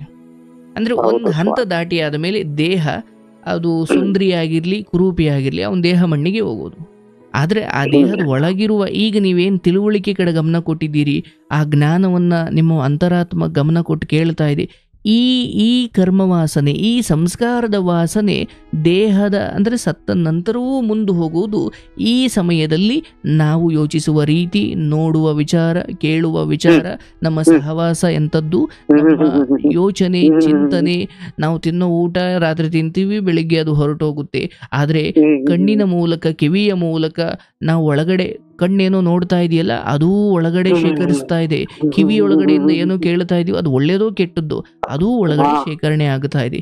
ಹಾಗಾಗಿ ದೇಹದ ವಿಚಾರದಲ್ಲಿ ನಮಗೆ ಏನೋ ಕುರೂಪಿ ಆಯಿತು, ಏನೋ ಬಿದ್ದು ಹೋಯಿತು, ಏನೋ ಕಟ್ಟಾಯಿತು, ಹೌದು ಅದು ದೇಹಕ್ಕೆ ನೋವು ಕೊಡುತ್ತೆ. ಆದರೆ ಈ ಹಂತಕ್ಕೆ ಬಂದರೆ 70-60 ಈ ವಯಸ್ಸಲ್ಲಿರೋ ನೀವು ಸಂಪೂರ್ಣವಾಗಿ ದೇಹದ ವಿಚಾರವನ್ನು ಮೀರಿ ಇನ್ನೆಲ್ಲೋ ಒಂದು ಕಡೆ ನೀವು ಹೊರಡಬೇಕಾಗಿದೆ. ಅದು ನಾಳೆನೋ ನಾಡಿದ್ದೋ ಆಚೆ ನಾಡಿದ್ದೋ ಗೊತ್ತಿಲ್ಲ. ಹಾಗಿರ್ಬೇಕಾದಾಗ ಒಂದು ಕಾಯಿಲೆ ಇಲ್ಲ ಸ್ವಾಮಿ ನನಗೆ, ಒಂದು ಕಾಯಿಲೆ ಇಲ್ಲ ಸ್ವಾಮಿ ನನಗೆ. ಕಳ್ಕೊಂಡ್ಬಿಡಿ, ಯಾರೂ ನಿಮ್ಗೇನೂ ಮಾಡಿಲ್ಲ. ನಿಮ್ಮ ಪಾಲಿಗೆ ಏನ್ ಸಿಗಬೇಕಿತ್ತೋ ಅದು ಸಿಕ್ಕಿದೆ. ಯಾರು ಅಂದ್ರೆ ಮಗನ ರೂಪದಲ್ಲಿ ಬಂದಿರುವ ಕರ್ಮ ಅದು, ಲಾರಿಯ ರೂಪದಲ್ಲಿ ಬಂದಿರುವ ಕರ್ಮ ಅದು. ಅಟ್ಲೀಸ್ಟ್ ಈ ಹಿಂದೆ ಎಂದೋ ಮಾಡಿದ್ದು, ಅದು ಇಂದಿನ ವರ್ಷವೋ, ಇಂದಿನ ತಿಂಗಳು ಅಥವಾ ಇಂದಿನ ಜನ್ಮವೋ ಅದು ನನಗೆ ಗೊತ್ತಿಲ್ಲ. ಅಲ್ಲಿ ಏನೋ ಗೊತ್ತಿದ್ದೋ ಗೊತ್ತಿಲ್ಲದೋ ಮಾಡಿದ್ದೆ, ನಾನು ಯಾರಿಗೋ ನೋವು ಕೊಟ್ಟಿದ್ದೆ, ನಾನು ಯಾರಿಗೋ ಲಾಭಿಸಿದ್ದೆ, ಅವೆಲ್ಲವೂ ಕೆಲಸ ಮಾಡುವ ಸಮಯ ಬಂದಾಗ ಹೃದಯಘಾತ, ಟೆಂಪೋ, ಲಾರಿ ಇವೆಲ್ಲ ನೆಪ ಮಾತ್ರ. ಹಿಂಗೆ ಒಬ್ರು ಹಿರಿಯರೊಬ್ರ ಹತ್ರ ಮನ್ಸಿಗೆ ಭಾರ ಆದ್ರೆ ಹೋಗ್ತಿದ್ದೆ ಸ್ವಾಮಿ. ಅವರು ಹೋಗಿ ಆಸ್ಮ ತರ ಬರೋದು, ಅವರು ಮನ್ಸು ಭಾರನ ಕಮ್ಮಿ ಮಾಡೋರು. ಏನು ಯಾಕಪ್ಪ ನಿನ್ಗೆ ಹಿಂಗೆಲ್ಲ ಹೇಳ್ತೀಯ, ನಿನ್ಗೆ ಹಿಂಗೆ ಆದ್ರೆ ನಾನೇನೋ ಇವಾಗ ಎತ್ತಿ ಕಣಪ್ಪ, ನನ್ನ ಹಿಂದಿನ ಗತಿ ಬಿಡುದು ಅನ್ನೋರು. ಸತ್ಯ. ಈಗ ನಾನೇನೋ ಎತ್ತಿನೇ, ಆದ್ರೆ ನನ್ನ ಗತಿ ಹಿಂದಿನ ಗತಿ ಬಿಡುದು. ಹೌದು, ಅದಕ್ಕೆ ನಮ್ಮ ಹಿರಿಯರು ಹೇಳ್ತಾರೆ, ಮುನ್ನ ಮಾಡಿದ ಪಾಪ ಯಾರ ಗಂಟು ಎಂದು ಮಾಡಿದ ಅದ ವಿಷ್ಣು ಬಂದ್ರು, ವಿಷ್ಣು ಶಿವ ಎಲ್ಲರೂ ಕರ್ಮಕ್ಕೆ ಬದ್ಧರು. ಅವ್ರಿಗೂ ವಿಷ ಕುಡಿಬೇಕಾ, ಲಕ್ಷ್ಮಿ ಅವನಿಗೆ ಸಿಗ್ಬೇಕಾ, ಲಕ್ಷ್ಮಿ ಅವನಿಗೆ ಸಿಗಬಾರ್ದ, ಯಾರ ಅವನನ್ನು ಬೈಬೇಕು, ಯಾರ ಅವನನ್ನು ಹೊಗಳಬೇಕು, ಎಲ್ಲವೂ ಕರ್ಮಕ್ಕೆ ಬದ್ಧವಾಗಿದೆ. ಅದಕ್ಕೆ ನಾವು ಕಾಲವನ್ನೇ ಭಗವಂತ, ಕರ್ಮವನ್ನೇ ಭಗವಂತ ಅಂತ ಕರಿತೀವಿ. ನಾನು ಒಬ್ಬನಿಗೆ ಕೊಂದು ತಕ್ಷಣ ದೇವ್ರ ಮನೆಗೆ ಹೋಗಿ 10 ಗಂಧಕಡ್ಡಿ ಹೆಚ್ಚಿದ್ರು, ಪೂಜೆ ಮಾಡಿದ್ರು, ನಾನೇನು ಒಬ್ಬನನ್ನು ಕೊಂದು ಬಂದಲ್ಲ, ಅದು ಕೆಲಸ ಮಾಡು ಅಥವಾ ಅದು ನಿನಗೆ ಮತ್ತೆ ತಿರುಗಿಸಿ ಒಡೆಯುವ ಕಾಲದಲ್ಲಿ ನಿನ್ನ ವಿಷ್ಣು ನಿನ್ನನ್ನು ಕಾಪಾಡಲ್ಲ, ಶಿವನು ನಿನ್ನನ್ನು ಕಾಪಾಡಲ್ಲ. ಕರ್ಮ ಎಲ್ಲದಕ್ಕಿಂತ ಶ್ರೇಷ್ಠವಾದದ್ದು. ನಾನು ಕುರಿಯನ್ನ ತುಂಬಾ ಚೆನ್ನಾಗಿ ಪೋಷಣೆ ಮಾಡಿದ್ರೆ ಆ ಕಾರಣಕ್ಕಾಗಿ ನನಗೇನು ಫಲ ಸಿಗಬೇಕು ಸಿಕ್ಕೇ ಸಿಗುತ್ತೆ, ತಡವಾದ್ರೂ ಸಿಕ್ಕೇ ಸಿಗುತ್ತೆ. ನಾನೊಬ್ರಿಗೆ ಏನು ಕೊಡ್ತೀನೋ ಅದು ನನಗೆ ಮರಳಿ ಬಂದೇ ಬರುತ್ತೆ. ನೀವಿಲ್ಲಿ ಏನು ಪಡ್ಕೊಂಡಿದ್ದೀರಿ ಅದು ನಿಮ್ಮದೇ, ಏನು ಕಳ್ಕೊಂಡಿದ್ದೀರಿ ಅದು ನಿಮ್ಮದೇ. ಕಳ್ಕೊಂಡಿದ್ದು ಪಡ್ಕೊಂಡಿದ್ದು ಯಾವುದು ಈಗ ನಮ್ಮ ಕೈಲಿರುವುದೇನು? ಈ ಆಗಿದ್ದು ಹೋಗಿದ್ದು ಯಾಕಾಯ್ತು, ಇದು ಎಂದೇ ಜನ್ಮದು ಗೊತ್ತಾಯ್ತಲ್ಲ. ಅಟ್ಲೀಸ್ಟ್ ಉಳಿದಿರುವ ಸಮಯದಲ್ಲಾದ್ರೂ ಒಳ್ಳೇದು ಮಾಡೋಣ. ಆ ಒಳ್ಳೇದು ಮುಂದಿನ ಜನ್ಮದಲ್ಲಾದ್ರೂ ಅಥವಾ ಮುಂದಿನ ದಿವಸದಲ್ಲಾದ್ರೂ ಒಳ್ಳೇದು ಮಾತಾಡಿ, ಒಳ್ಳೇದು ಕೇಳಿ. ಮಾತು ಅಂದ್ರೆ ಎಲ್ಲಿವರೆಗೂ ನಿಮಗೆ ಬಾಯಿ ಇರುತ್ತೆ ಅಲ್ಲಿವರೆಗೂ ಒಳ್ಳೇದು ಮಾತಾಡಿ, ಎಲ್ಲಿವರೆಗೂ ಕಣ್ಣು ಇರುತ್ತೆ ಅಲ್ಲಿವರೆಗೂ ಒಳ್ಳೇದನ್ನು ನೋಡಿ. ಆ ಕಣ್ಣು ಹೋಗೋದು, ಬಾಯಿ ಹೋಗೋದು ಅಂದ್ರೆ ಬಾಯಿ ಬಿದ್ದು ಹೋಗೋದ್ರಿಂದ ಹಿಡಿದು, ಕಣ್ಣು ಕುರುಡಾಗೋದ್ರಿಂದ ಹಿಡಿದು, ಕಿವಿ ಕಿವುಡಾಗೋದ್ರಿಂದ ಹಿಡಿದು, ಇದಕ್ಕೆ ಯಾರೋ ಬಂದು ಹೊಡಿಲೇಬೇಕು ಅಂತ ಇಲ್ಲ, ಕಾರಣ ಇಲ್ದೇನೆ ಹೊರಟೋಗ್ಬೋದು. ಕಣ್ಣು ಹೋದ ಮೇಲೆ ಅಯ್ಯೋ ನಾನು ಒಳ್ಳೇದು ನೋಡ್ಬೇಕು ಆದ್ರೆ ಕಾಣ್ತಾ ಇಲ್ವಲ್ಲಪ್ಪ, ಇದ್ದಾಗ ಏನ್ ನೋಡ್ದೆ ನೀನು? ಓ ಕಣ್ಣು ಹೋದ್ಮೇಲೆ ಒಳ್ಳೇದ್ ನೋಡ್ಬೇಕು ಅನಿಸ್ತಾ ಇದೆಯಾ, ಮತ್ತೆ ಇದ್ದಾಗ ಯಾಕೆ ಅಲ್ವಾ? ಹಾಗಾಗಿ 20 ವರ್ಷವೋ ಗೊತ್ತಿಲ್ಲ, ಆ ಸಮಯದಲ್ಲಿ ಈ ಮಕ್ಳು ಹಿಂಗ್ ಮಾಡಿದ್ರು. ಲೋಕ 1000 ಮಾತಾಡ್ಕೊಳ್ಳಿ, ನೀವೀಗ ಎಲ್ಲವನ್ನು ನೋಡ್ಕೊಂಡು ಬಂದಿರೋರಾಗಿ ನನಗಿದೇನು ಬೇಡಪ್ಪ, ನಾಳೆನೆ ಬಂದು ಮಗ ನನ್ನನ್ನು ಕಾಲಿಗೆ ಬಿದ್ದು ಬಾ ಅಪ್ಪ ಅಂದ್ರು, ಹೋದ್ರು ಹೋಗದೆ ಹೋದ್ರು, ಯಾರನ್ನೂ ನಾನು ಅವಲಂಬಿಸಲ್ಲ. ಈಗ ನನ್ನ ಗಮನ, ನನ್ನ ಪಯಣ ಆ ಪರಮಾತ್ಮನ ಕಡೆ. ಅಂದ್ರೆ ಎಲ್ಲಿಂದ ಬಂದೇನೋ ಅಲ್ಲಿಗೆ ಹೋಗುವ ಸಮಯ. ಎಲ್ಲಿಂದ ಬಂದೆ, ತಾಯಿ ಹೊಟ್ಟೆಯಿಂದ ಆಚೆಗೆ ಬರೋಕ್ಕಿಂತ ಮುಂಚೆ ಎಲ್ಲಿದ್ದೆ ಗೊತ್ತಿಲ್ಲ, ಇದಾದ್ಮೇಲೆ ಎಲ್ಲಿಗೆ ಹೋಗ್ತೀನಿ ಗೊತ್ತಿಲ್ಲ. ಬಟ್ ಎಲ್ಲೋ ಒಟ್ನಾಗ ಇದ್ದೆ, ಇಲ್ಲಿಗೆ ಬಂದಿದ್ದೀನಿ, ಬಟ್ ಎಲ್ಗೂ ಹೋಗೋದಂತೂ ಸತ್ಯ. ಆ ದುಡಿಮೆನೆ ದೇವ್ರು ಅಂತ ನಮ್ದೆ. ಈಗ ಸಾಯ ಕಾಲದಾಗೆ ನಿಮ್ಮಿಂದ ನನ್ನ ಜೀವ ಉಳ್ದೈತೆ ದೇವ್ರೆ, ಇದಕ್ಕಿಂತ ಏನ್ ಬೇಕು ನನಗೆ? ಜ್ಞಾನ ಪ್ರಾಪ್ತಿಯಾಗೋದು ಪೂರ್ವದ ಪುಣ್ಯ ಇರಬೇಕು. ಅದಕ್ಕೆ ನೋಡಿ ನಮ್ಮಲ್ಲಿ ಭೀಷ್ಮ ಅನ್ನೋ ಒಂದು ವ್ಯಕ್ತಿತ್ವ ಬರುತ್ತೆ ಕುರುಕ್ಷೇತ್ರದಲ್ಲಿ. ಭೀಷ್ಮ ಮಹಾನ್ ಜ್ಞಾನಿ. ಆ ಭೀಷ್ಮ ಸಾಯುವ ಸಮಯದಲ್ಲಿ ಕೃಷ್ಣ ಹೇಳ್ತಾನೆ ಯುಧಿಷ್ಠರನಿಗೆ, ಅಂದ್ರೆ ಧರ್ಮರಾಯನಿಗೆ, ಅಯ್ಯ ಧರ್ಮರಾಯ, ಭೀಷ್ಮ ಸಾಯ್ತಾ ಇದ್ದಾನೆ ಕಣಪ್ಪ. ಅಯ್ಯೋ ಅದರಲ್ಲಿ ಏನು ವಿಶೇಷನ? ಅವನು ಜ್ಞಾನದ ಪ್ರತಿರೂಪವೇ. ಅವನು ಸಾಯ್ತಾ ಇದ್ದಾನೆ ಅಂದ್ರೆ ಜ್ಞಾನ ಅವನ ಜೊತೆ ಹೋಗ್ತಾ ಇದೆ. ಹಂಗ್ ಹೋಗೋಕ್ಕಿಂತ ಮುಂಚೆ ಅವನಿಂದ ಏನಾದ್ರೂ ಜ್ಞಾನ ಪಡ್ಕೊಳಕ್ಕಾಗುತ್ತಾ? ದಯವಿಟ್ಟು ಹೋಗಿ ಪಡ್ಕೊಳಪ್ಪ ಅಂತ ಕೃಷ್ಣನೇ ಅವನನ್ನು ಕರ್ಕೊಂಡು ಹೋಗಿ ಸಾವಿನ ಹಾಸಿಗೆ ಮೇಲಿರೋ ಭೀಷ್ಮನಿಂದ ಯುಧಿಷ್ಠರನಿಗೆ ಒಂದಷ್ಟು ಉಪದೇಶಗಳಾಗುತ್ತವೆ. ಭೀಷ್ಮ ಅಂದ್ರೆ ಒಬ್ಬ ಜ್ಞಾನಿ ಸಾಯೋದಿದೆಯಲ್ಲ, ಅದು ಒಂದು ಜ್ಞಾನದ ಸೂರ್ಯ ಮುಳುಗಿದ ಹಾಗೆ. ಯಾಕಂದ್ರೆ ಆ ಜ್ಞಾನಿ ತನ್ನ ಜ್ಞಾನವನ್ನು ಹೊತ್ತುಕೊಂಡು ಸತ್ತು ಹೋಗೋದಕ್ಕಿಂತ ಅದನ್ನ ಇರುವವರಿಗೆ ಕೊಟ್ಟು ಹೋದ್ರೆ ಈ ಲೋಕ ಬೆಳಗುತ್ತೆ. ಅದಕ್ಕೆ ಭೀಷ್ಮ ಸಾಯೋಕ್ಕಿಂತ ಮುಂಚೆ, ಅಯ್ಯೋ ಆ ಭೀಷ್ಮ ಸಾಯ್ತಾ ಇದ್ದಾನಪ್ಪ, ಅವನು ಜ್ಞಾನದ ಪ್ರತಿರೂಪ, ಅವನು ಜ್ಞಾನದ ಬೆಟ್ಟ, ಅವನು ಜ್ಞಾನ ಅವನ ಜೊತೆನೆ ಸಾಯೋದು ಬೇಡ, ಅದನ್ನ ನೀಸ್ಕೋಬಾರಪ್ಪ ಅಂತ ಯುಧಿಷ್ಠಿರನನ್ನ ಧರ್ಮರಾಯನನ್ನ ಕರ್ಕೊಂಡು ಹೋಗಿ ಅವನ ಮುಂದೆ ನಿಲ್ಲಿಸಿ ಆಗ ಬಂದಿದ್ದೆ ಈ ವಿಷ್ಣು ಸಹಸ್ರನಾಮ. ಅಂದ್ರೆ ಭೀಷ್ಮ ಯುಧಿಷ್ಠಿರನಿಗೆ ಧರ್ಮರಾಯನಿಗೆ ಹೇಳ್ತಕ್ಕಂಥದ್ದು. ಆತ್ಮ ಅಂದ್ರೇನು, ಸಾವು ಅಂದ್ರೇನು, ರಾಜ ಹೇಗಿರಬೇಕು, ಪ್ರಜೆಗಳನ್ನು ಹೇಗೆ ನೋಡಿಕೊಳ್ಬೇಕು, ಹೀಗೆ ಅನೇಕ ಪ್ರಶ್ನೆಗಳನ್ನ ಈ ಧರ್ಮರಾಯ ಸಾಯ್ತಾ ಇರೋ ಮುದುಕ ಭೀಷ್ಮನನ್ನ ಕೇಳ್ತಾ ಹೋಗ್ತಾನೆ. ಆ ಭೀಷ್ಮ ಸಾಯೋಕ್ಕಿಂತ ಮುಂಚೆ ಅದಕ್ಕೆ ಉತ್ತರ ಕೊಡ್ತಾ ಹೋಗ್ತಾನೆ. ಅಂದ್ರೆ ಭಗವಂತ ಜಾಸ್ತಿ ದುಡ್ಡಿರೋನ್ನು ಪ್ರೀತಿಸೋಲ್ಲ, 10 ಬೆರಳಿಗೂ 10 ಉಂಗುರ ಹಾಕಿರೋನ್ನು ಪ್ರೀತಿಸೋಲ್ಲ, ಕೋಟಿ ಹಣ ಇರೋನ್ನು ಪ್ರೀತಿಸೋದಿಲ್ಲ. ಯಾರು ಜ್ಞಾನಿಯೋ ಅವನನ್ನ ಭಗವಂತ ಪ್ರೀತಿಸ್ತಾನೆ. ಅದಕ್ಕೆ ನೋಡಿ ಭೀಷ್ಮ ಸಾಯ್ಬೇಕಾದ್ರೆ ಆ ಯುಧಿಷ್ಠಿರನನ್ನ ರಾಜನನ್ನ ಕರ್ಕೊಂಡು ಬಂದು, ಅಯ್ಯೋ ಆ ಸಾಮ್ರಾಜ್ಯದಲ್ಲಿ ಅದೇ ಯುದ್ಧ ಭೂಮಿಯಲ್ಲಿ ದುರ್ಯೋಧನಂತವರು ಎಷ್ಟೋ ರಾಜರೇ ಸತ್ತೋದ್ರು. ಕೃಷ್ಣ ಅದಕ್ಕೆ ತಲೆನೇ ಕೆಡಿಸ್ಕೊಳ್ಳಿಲ್ಲ. ಆದ್ರೆ ಒಬ್ಬ ಜ್ಞಾನಿ ಸಾಯ್ಬೇಕಾದ್ರೆ, ಅಯ್ಯೋ ಜ್ಞಾನಿ ಸಾಯ್ತವನೇ, ಅವನು ಜ್ಞಾನ ಅವನ ಜೊತೆಲಿ ಹೋಗ್ಬಿಡುತ್ತಲ್ಲಪ್ಪ, ಅದನ್ನು ಹೇಗಾದ್ರೂ ಮಾಡಿ ಬೇರೆಯವರಿಗೆ ಕೂಡಿಸ್ಬೇಕು ಅಂತ ಒಬ್ಬನನ್ನು ಕರ್ಕೊಂಡೋಗಿ ಅವನು ಮುಂದೆ ಬಿಡ್ತಾನೆ. ಅಂದ್ರೆ ಭಗವಂತ ಜ್ಞಾನಿಗೆ ಕೊಡುವಷ್ಟು ಬೆಲೆ ಒಬ್ಬ ಶ್ರೀಮಂತನಿಗೆ ಕೊಡಲ್ಲ ಅಂತ. ಅಂದ್ರೆ ನೋಡಿ, ಅದು ಈಗ ಒಂದು ವೇದಿಕೆ, ಅಲ್ಲೊಬ್ಬ ವೇದಿಕೆ ಮೇಲೆ ಒಬ್ಬ ಶ್ರೀಮಂತ, ಒಬ್ಬ ಸಚಿವ, ಒಬ್ಬ ಶಾಸಕ, ಯಾರೋ ಶ್ರೀಮಂತ ಕೂತಿದ್ದಾನೆ. ಅದೇ ಪಕ್ಕದಲ್ಲಿ ಒಬ್ಬ ಯೋಗಿ ಸನ್ಯಾಸಿ ಕೂತಿದ್ದಾನೆ. ಒಂದು ಮಗುವನ್ನ ಬಿಡಿ, ಯಾರ ಕಾಲಿಗೆ ಬೀಳುತ್ತೆ? ಶ್ರೀಮಂತ ಕೂತಿದ್ದಾನೆ, ಒಬ್ಬ ಸನ್ಯಾಸಿ ಕೂತಿದ್ದಾನೆ, ಸನ್ಯಾಸಿ ಕಾಲಿಗೆ ಬೀಳ್ತಾನೆ. ಯಾಕೆಂದ್ರೆ ಆ ಮಗುವಿನ ಆತ್ಮಕ್ಕೂ ಗೊತ್ತು, ಬೇಕಿರುವುದು ಹಣ ಬೇಕು ಅಂತ ಮೇಲ್ನೋಟಕ್ಕೆ ಅನ್ಸಿದ್ರು ಅದೆಲ್ಲಕ್ಕೂ ಮೀರಿದ ಆ ಜ್ಞಾನ ಅಥವಾ ಆ ಭಗವಂತನ ಆಶೀರ್ವಾದ ಸಿಗೋದು ಯೋಗಿಯ ಪಾದದಲ್ಲಿ ಅಂತ. ದುಡ್ಡು ಯಾರ ಹತ್ರ ಜಾಸ್ತಿ ಇದೆ? ಯೋಗಿ ಹತ್ರ ಅಲ್ಲ, ಈ ರಾಜಕಾರಣಿ ಹತ್ರ. ಆದ್ರೂ ಮಗು ಆ ಯೋಗಿ ಪಾದಕ್ಕೆ ಬೀಳುತ್ತೆ. ಅಂದ್ರೆ ಈ ಎಳೆ ಅಂದ್ರೆ ಅದು ದುಡ್ಡಿರೋರು ಸಹವಾಸ ಮಾಡಿದಾಗ ಅಬ್ಬಬ್ಬಾ ಅಂದ್ರೆ ನಿನಗೆ ದುಡ್ಡು ಸಿಗಬಹುದು, ಆದ್ರೆ ಭಗವಂತ ಸಿಗಲ್ಲ. ಆದ್ರೆ ಈ ಋಷಿಗಳ, ಮುನಿಗಳ, ಯೋಗಿಗಳ, ಮಹಾತ್ಮರ ಸಹವಾಸ ಸಿಗೋದಿದೆಯಲ್ಲ, ಆ ಬದುಕಲ್ಲಿ ಅಪರೂಪ. ಅಂತವರಿಂದ ದುಡ್ಡು ಬಿಟ್ಟು ಬಿಡಿ, ಭಗವಂತನೇ ನಿಮಗೆ ಸಿಗುತ್ತಾನೆ, ಮೋಕ್ಷ ಸಿಗುತ್ತೆ, ನೆಮ್ಮದಿ ಸಿಗುತ್ತೆ.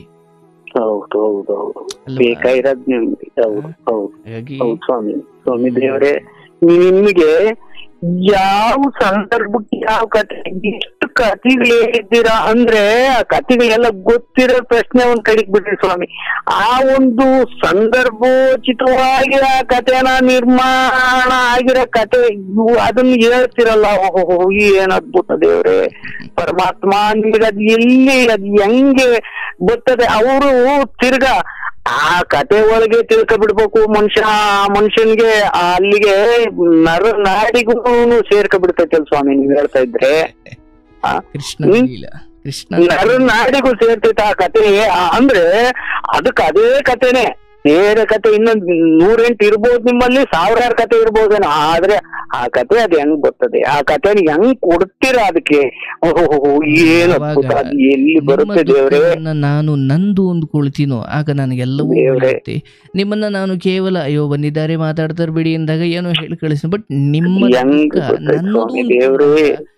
ಅಂದ್ರೆ ನೀವು ಬೇರೆ ತಾತ ಅಲ್ಲ, ನನಗೆ ತಾತ ಅಂದ್ಕೊಂಡಾಗ ನಾನು ನನ್ನ ತಾತನ ಪಕ್ಕದಲ್ಲಿ ಕೂತು ಎಷ್ಟು ಪ್ರೀತಿಯಿಂದ ಮಾತಾಡ್ತೀನೋ, ನಿಮ್ಮ ದುಃಖವು ನನಗೆ ಅಷ್ಟೇ ಮುಖ್ಯವಾದಾಗ ಭಗವಂತ ನನ್ನಿಂದ ನಿಮಗೆ ಬಹಳ ಉಪಕಾರವಾದದ್ದನ್ನೇ ಹೇಳಿಸ್ತಾನೆ.